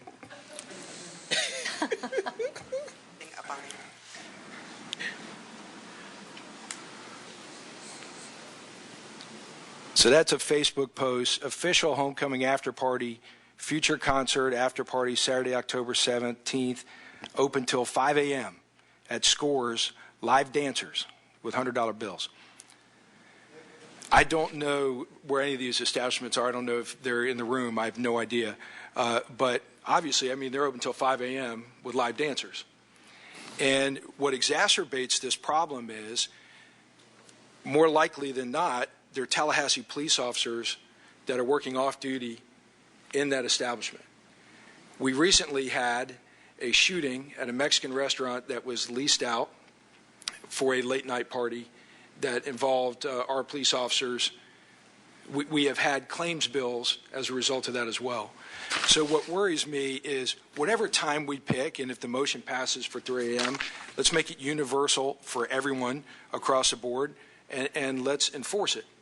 And then finally, Mr. Mayor, before we leave this item after our vote, I have another one if I could be recognized for that. Okay.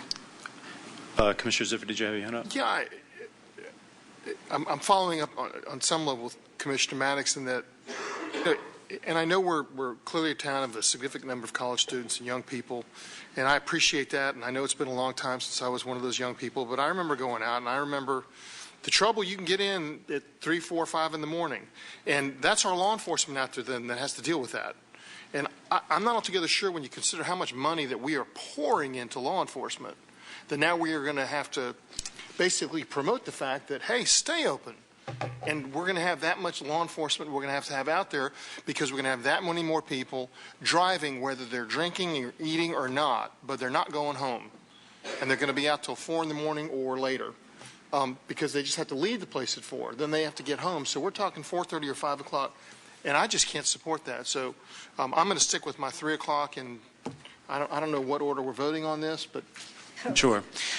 Just 2 quick comments, and maybe the attorney can clarify this, but the Mexican restaurant, it wouldn't matter what we did on closing times. Wouldn't that restaurant establishment have been allowed to stay open? Well, whether or not it's a private, if the restaurant is still using the license of the club and it is charging a cover charge to get in, then it's probably still subject to our ordinance. If it's truly a private party, and again, all I'm saying is it depends on the particular facts of the situation. But if you're using the license to be able to sell alcohol inside, then it should be subject to the same ordinance. And the only other point I'll make, and I think there was someone else, is if we were to go by some of the receive these crime numbers as they have been demonstrated, we will be looking at potentially 11 p.m. closings based on where some of these spikes begin to take place. Other comments on the motion? Yeah, Commissioner Miller. Well, just one. I wanted to invite all of you to stay tuned, to maybe stick around and listen to our discussion of the noise ordinance, because that is most certainly going to pass tonight, and it will apply to all of you. Mayor, that may be a point that it was on the agenda before this item, and so we haven't been presented with it yet. But I think all of you should be aware that the noise ordinance does use a 2 o'clock cutoff in terms of noise to quiet zone, and a lot of the complaints that we have gotten from folks on the sound deals with when the clubs let out and people disperse. So I want you to be aware that the 2 o'clock noise ordinance may be affected, or there's going to be an additional burden on the clubs to comply with the noise ordinance if they're open later. Got it. Commissioners, will vote. There was a second. I'm not sure if it was serious or not, but there was a second to the. We have 3 motions. The third motion is a restatement of the first motion, which was a motion to close clubs at 3 a.m. There's a motion and a second. All in favor say aye. Aye. Those opposed, no. No. Motion fails 2-3. The second motion, and again, if this motion passes, the first motion will be off the table, is that we allow clubs to remain open until 4 p.m., obviously stop serving alcohol at 2 a.m., and we stress the point around enforcement. All in favor, let it be known by saying aye. Aye. Those opposed, no. No. Motion passes 3-2. All right, Commissioners, we're now on to item. Mr. Mayor? Yes, Commissioner. I had another yes. Thank you so much, Mr. Mayor. A problem that has occurred historically over time with restaurants that are required to have 50% plus on food, that cannot make their numbers at 50% plus on food, inevitably target or market to college students, become a late night bar, even though they're under a restaurant license. When they're told they can no longer do that, the next step often becomes renting out their establishment to a promoter that comes in and runs a bar promotion, a late night bar promotion. That's happened continually in this community. The one area that we can absolutely ensure we have total control on is the Edison. The Edison is owned by the city of Tallahassee, and they are a very good restaurant from what I've been told, and the facility is beautiful. Under the lease agreement for the Edison, under use of premises, it says a tenant may utilize the premises solely for a purpose of destination restaurant, with ancillary uses including without limitation coffee shop, catering company, and educational or teaching uses, or such other uses approved by the landlord. Under the assignment of provision in the lease, it says a tenant may not assign this lease or sublet any or all part of it of the premises, nor may the lease be assigned to the premises sublet by operation of law without written consent of the landlord. Also in the lease, under item 38, business operation and hours, After the first 90 days of operation, the parties shall review the certain operations of the business, including without limitation, traffic flow, parking, noise levels, outdoor amplification, and hours of operation.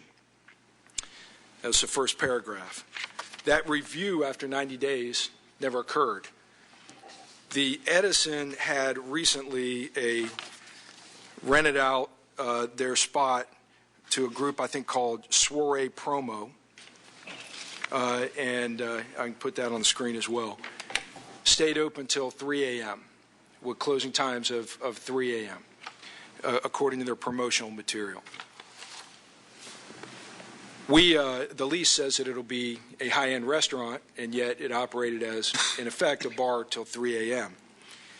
In a cursory review of the hours of other restaurants in our area, Avenue closes at 10 p.m., Andrews closes at 10 p.m., A La Provence closes at 9:30 p.m., Z Barty's closes at 10 p.m., Wells Brothers closes at 10 p.m.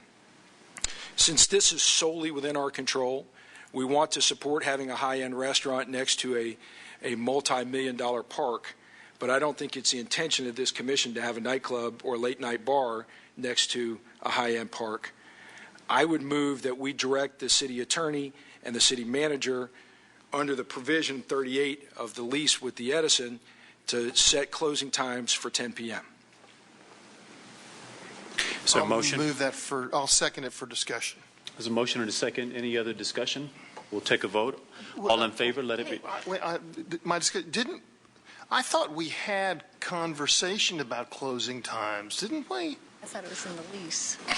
When the lease was being negotiated between ultimately the city manager and the operators of the Edison, there were proposals back and forth as to closing time, but ultimately there were no closing time in the lease that was signed off on and that was approved by the commission. Okay, and I'm sorry, the times again, you said 10 p.m.? 10 p.m. For Monday through? That's what Andrews is, that's what Avenue is. So. I'll offer an amendment, if I could, because it's a pretty fabulous restaurant. I'd be willing to go to 11 p.m., but I do think that there needs to be some kind of hour set on our part since we are the landlord. How about 10 p.m. on the weekdays, 11 p.m. on the weekend? I would accept that. So I'll second that. All right. Commissioner Miller. I don't feel prepared that I have what I need to vote on this particular. And it's not that I would vote against it. It's that I don't want to vote at all because I don't know enough about the lease. I haven't reviewed the lease, and I haven't. I'm going to have to get caught up. You're way ahead, and I need to get caught up to where you are. I think that I'm disturbed about this also. I'm disturbed about the whole concept that we get around the law by just leasing our place out all over the city. So that probably needs more discussion on our part. But if you don't mind agendaing this for next time, I'd appreciate that. There's a motion on the floor. So there's a motion and a second. All those in favor, let it be known by saying aye. Aye. All opposed, no. No. Motion fails 2-3. Now we're on to item. That doesn't mean we don't want to bring it back for discussion. That's fine with me, Commissioner, if you'd like to. I think it's important. City Manager, I think you have instruction. Item 15.06. Yes, sir.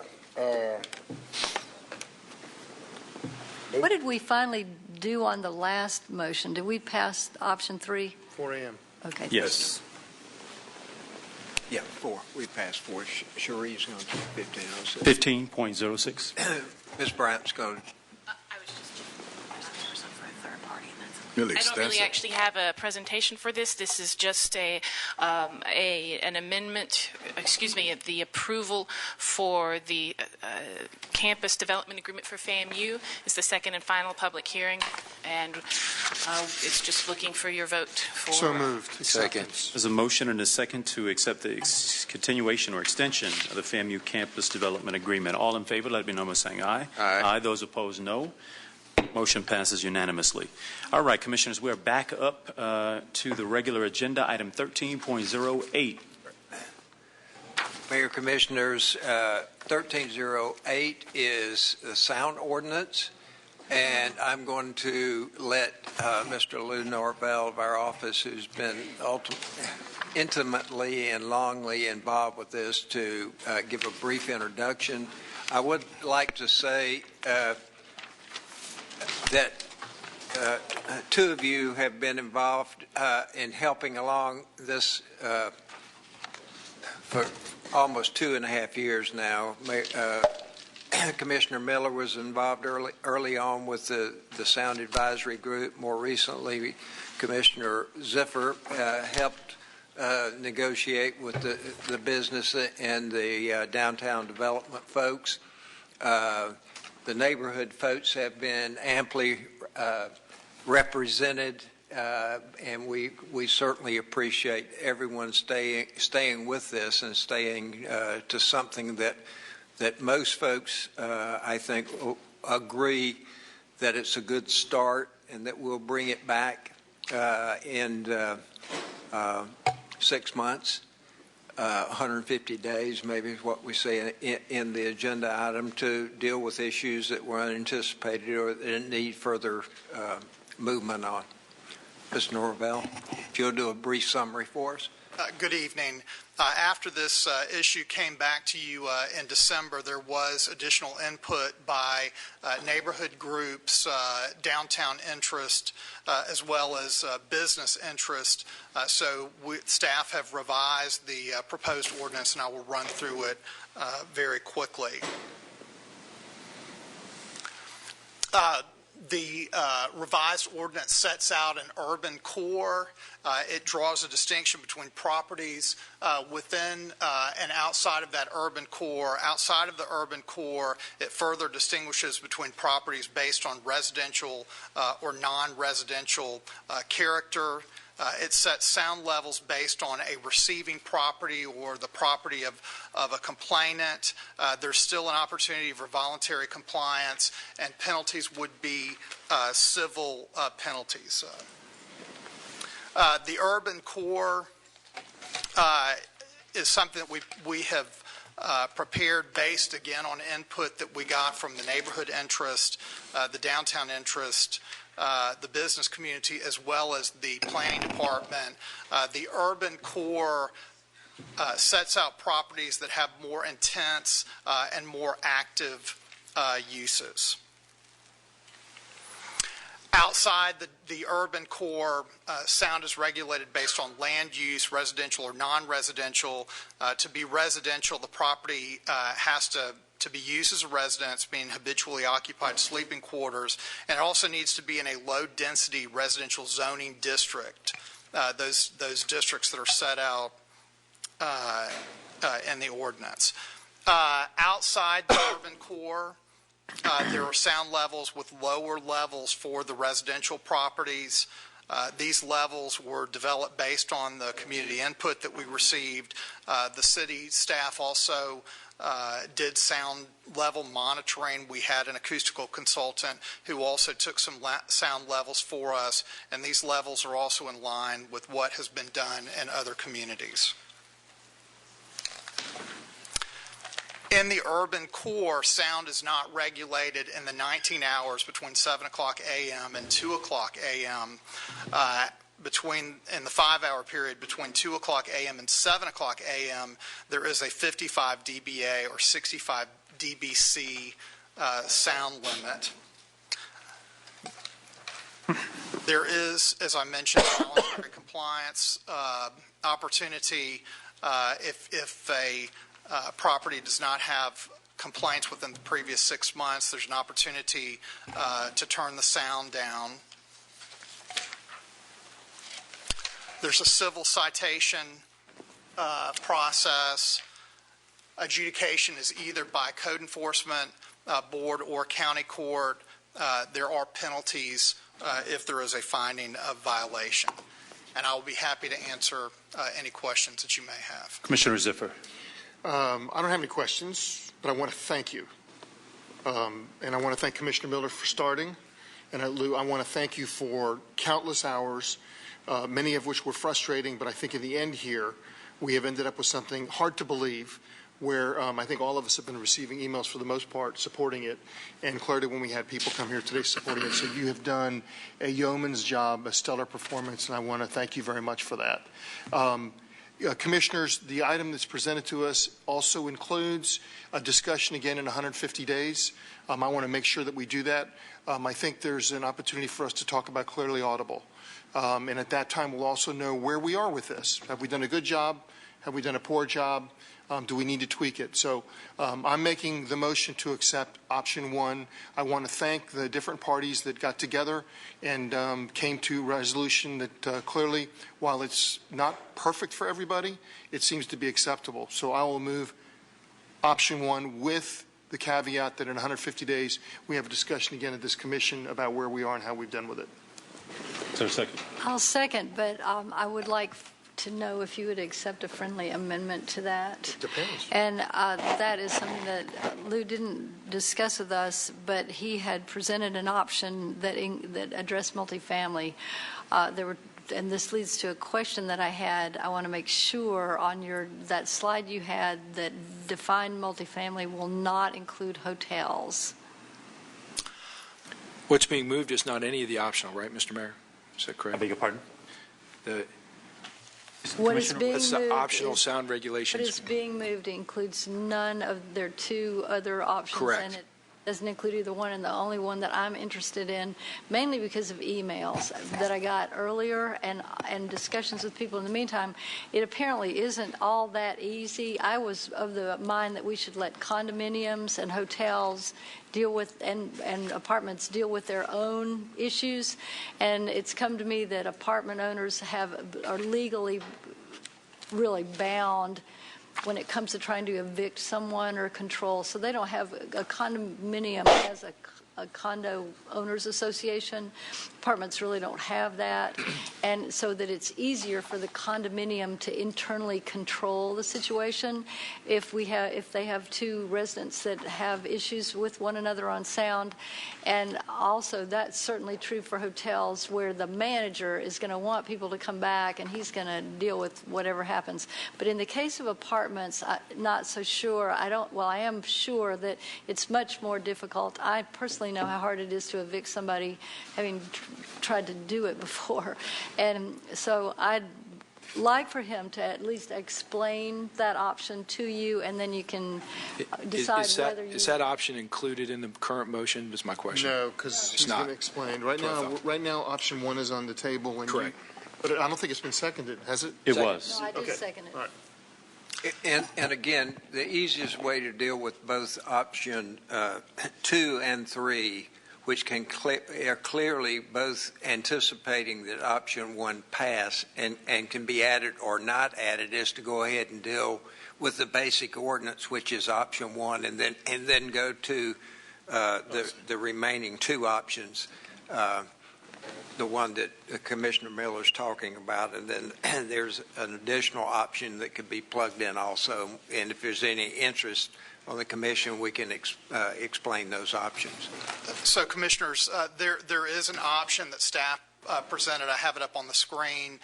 This would be a plug-in provision that would provide for sound regulation, and it would be tenant to tenant or unit to unit within the same multifamily development. It is not intended to regulate hotels. The provision that I have on the screen, this would be a modified option number 2, which would be adopt the ordinance and adopt the provision providing for regulation within multifamily developments. So it provides for interior sound measurements within a single multifamily development or apartment complex, that if there was a complaint, that either the police department or code enforcement could go to that unit, take sound readings, and if they determined that those sound readings exceeded the levels that are set out in this provision, there would be a violation. Everything else would remain the same as far as enforcement, adjudication, and penalties. If I could suggest, Mr. Mayor, not to accept, but to go ahead and vote on my motion and then come back and vote on option 2. And I want to make a comment to if they're still here, the ones that came from out at Lake Bradford Road, where there's clearly some music that's loud. If no one calls the police, it's like the tree falling in the forest, right? If no one hears the tree, then there's not going to be a call. So if you live in an area where nobody seems to mind loud music, you're not going to have a problem. It doesn't matter whether it's 150 decibels. If the police aren't called, they're not going to show up. So if you live in an area where there are a lot of groups, there's a lot of bands, there's a lot of music like that, and it's young people and everybody wants that, you don't have anything to worry about. I just want to pass that on. Mr. Miller. And on that point, I'd like to say that if we are going to review this in 190 days, 150 days, and if you all are having problems, I'd like for you to come back and let us know. Because I love that you have this area that you have. The levels are pretty high. So I think they might be higher than you may not be creating the problem that I think you fear you may be creating. That's the first thing that I want to make clear. And then also we're coming back to talk about this in another couple months and see how it's working. And if you've got issues, you need to let us know, because we have the ability to put special exemption areas on that type of thing, that type of area. Okay, ready to vote? Other questions or comments on this motion? All right, all in favor, let it be known by saying aye. Aye. Those opposed, no. Motion passes unanimously. Commissioner Miller. I want to voice vote on that. You want a voice vote? I want everybody to raise their hand. You've exceeded the decibel level for this room. I'll do that. We now have a sound ordinance. We have a sound ordinance. Commissioner Miller, did you want to revisit? Jeannie. Did you want to revisit your item? I do. I mean, I want you all to at least consider this. It may be, and I have to say, when I made this motion, I was assuming, erroneously, given my reading material for the assignment for today, I was assuming that those sound levels would be the same as residential. And Commissioner, the distinction here, these are interior sound levels. They're I know, but people share walls. And I guess my problem is when I see 40 decibels, it's hard to reach that in this room if all of us stop breathing. Well, for a violation to occur, there would have to be a sound source, which was the cause of that sound level in another unit within the same apartment complex or multifamily development. And it's an interior or inside reading. Do you mind if I ask the speaker who brought this up this morning or this evening to give us a little bit of feedback on the feasibility of these particular levels? That would be you, Mr. Baumgardner. No, that's... No, his is... Commissioner, this would not address Mr. Baumgartner's issue where his sound source is coming from off of his property. Right. That's the urban core. Not adjacent. Apartments. Yeah, but that would be discussing option 2. Great. Thank you very much, staff, and thank you very much, commissioners, for your hard work into the neighborhood and those who were involved. Thank you. Are we just dropping this? I don't believe there was a motion. Well, that's... Are you making a motion? Gosh, you make me do everything. We do have at least that review period, Commissioner, if you would like to, tee this up to come back within that period. Let's just go out there and see how it works and okay. Bring it back. Thank you. Item 13.09. Yes, Mr. Mayor, Commissioners. In comparison with other large employers in Tallahassee and other comparable municipalities throughout the state of Florida, the city's benefit of holiday pay has fallen behind our peers. To ensure that we as an employer remain on par with our local competitors and the state, staff is recommending policy changes to implement a floating holiday and 2 additional personal leave days.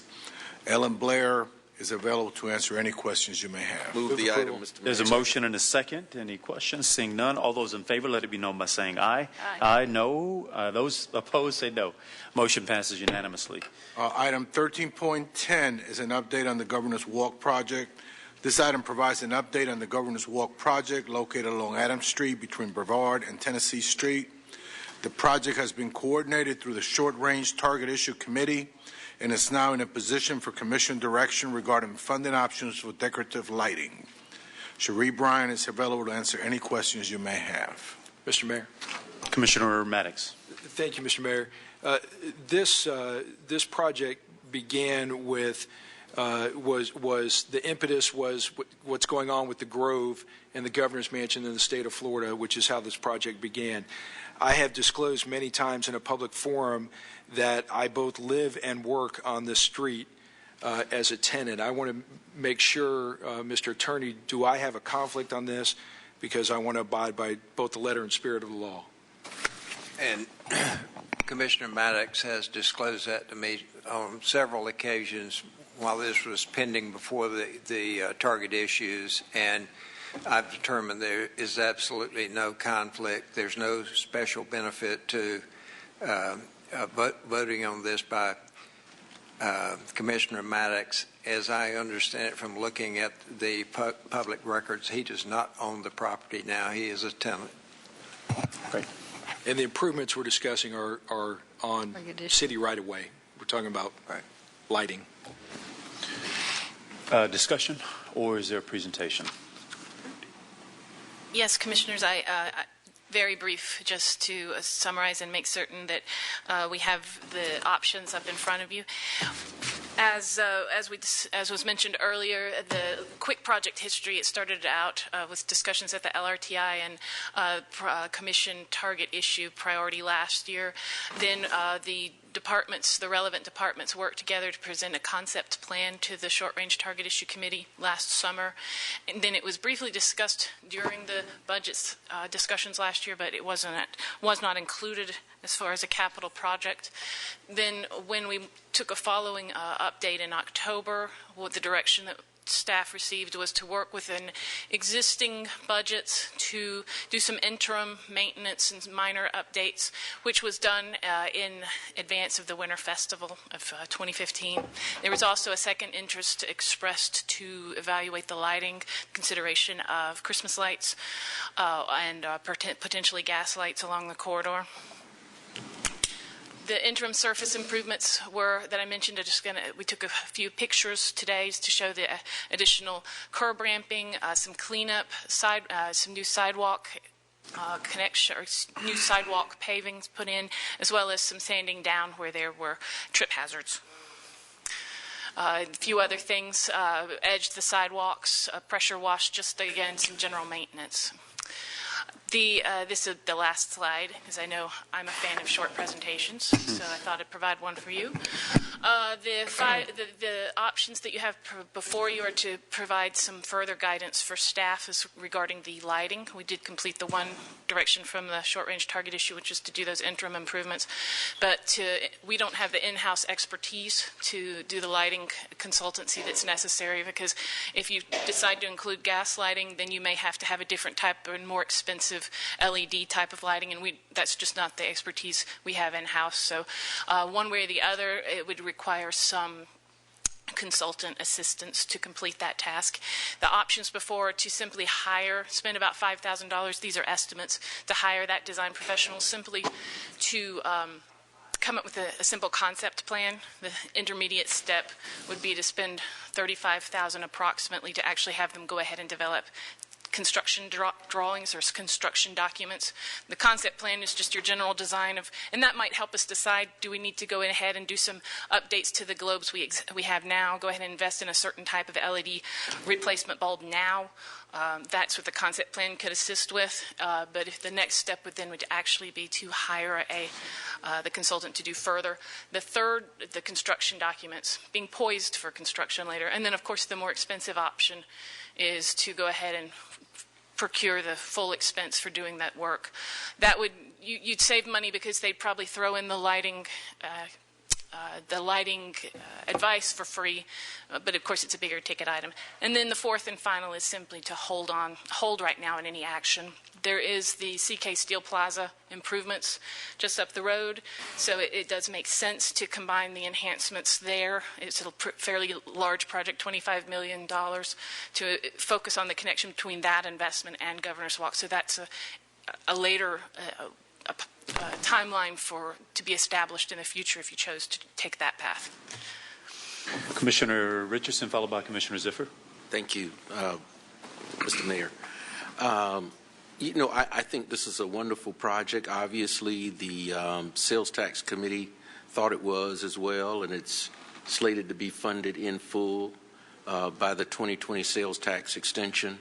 I think in light of all that's being proposed for this corridor by the state and by us and the improvements to CK Steel Plaza, I would be more inclined to hold off on spending money that obviously, of course, too, was not budgeted, either for hiring a professional or doing any of the work at this point, but waiting until we get a complete design for the entire corridor. I could certainly agree with making it one of our top priorities as a city and having it funded within that first year of sales tax revenue, but I would be reluctant to fund this out of context at this point in time.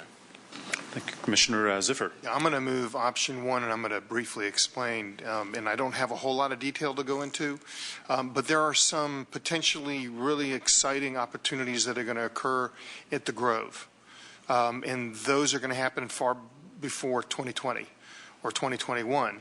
And so I would like us to go ahead and at least having done some work on the lighting that might require some modifications, but if any of these come to fruition, I think we're going to want to be in a position to then move forward with the lighting on what is going to be a really substantial road system for us. And so I would move option one.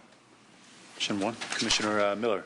Well, I was wondering, it seems to me at the very least we should have, that it should be part of our electrical maintenance program to go out there and repaint the light fixtures that are existing and also clean the globes and potentially convert them to LED. But at some point, there's a significant amount that can be done right now that's just under regular maintenance, and I hope we don't leave here tonight without indicating to staff that we want at least that level of work done. I'll second. Commissioner Ziffer, option one is to accept the report and provide direction. Oh, I'm sorry. Option two was the 5,000 estimate. I'd like to go ahead and get a concept, so I guess I'm offering option two. Second. There's a motion and a second on option two. Any additional discussion? All in favor, let it be known by saying aye. Aye. All opposed, no. No. Motion passes 4-1. Mayor, item 1311 is the approval of subdivision plat, Oxbottom Crest Phase 3 and 4. Move approval. Second. There's a motion and a second. Any discussion? All in favor, let it be known by saying aye. Aye. All opposed, no. Motion passes unanimously. 13.12 is the same item for a different plat, same subdivision. Move approval. Second. 1A. There's a motion to approve and a second. All those in favor, let it be known by saying aye. Aye. All opposed, no. Motion passes unanimously.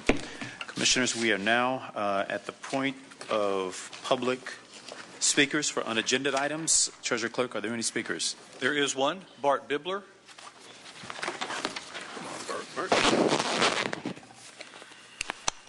Hi, Commissioners.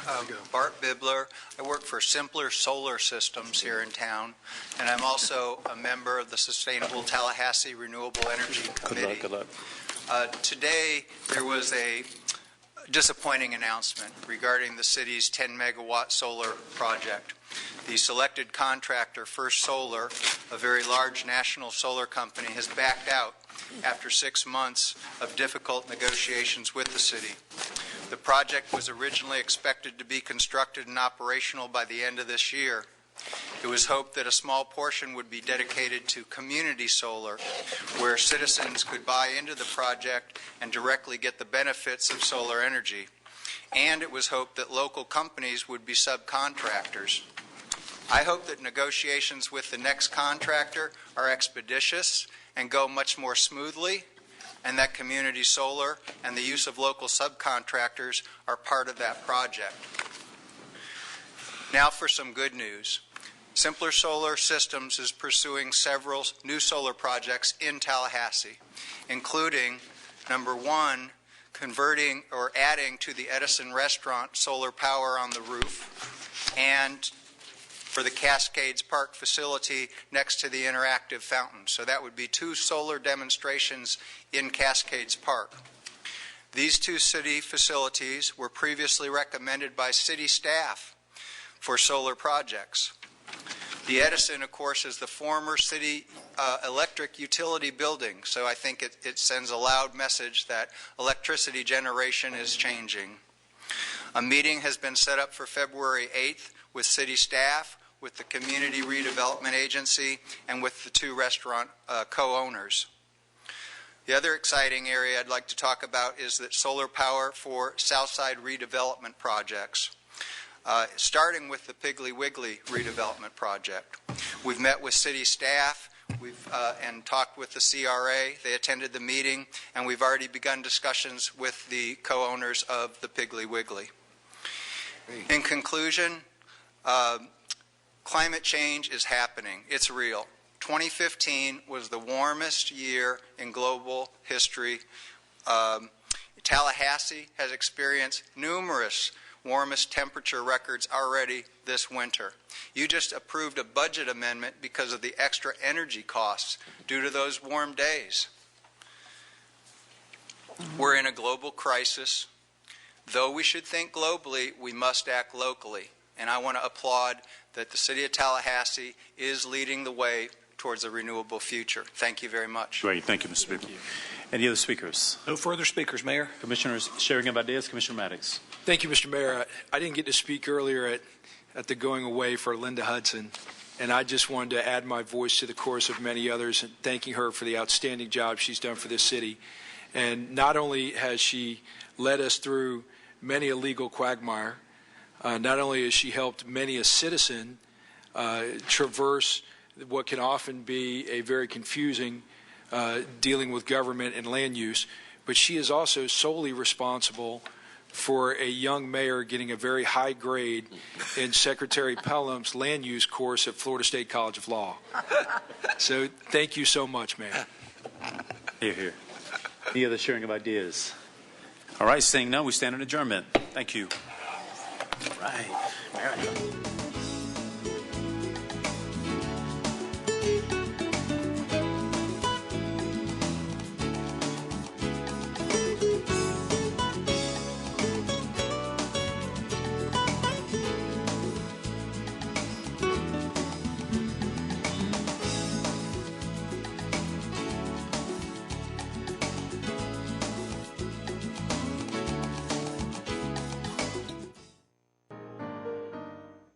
Tallahassee is a great place to live, but litter can trash plans for our community's future. Litter makes our city less attractive, decreases property values, and slows economic growth. It pollutes our water, harms wildlife, and makes a bad impression on visitors. We spend hundreds of thousands of tax dollars on cleanup every year. Such a waste. We have better ways to spend our time and money. Please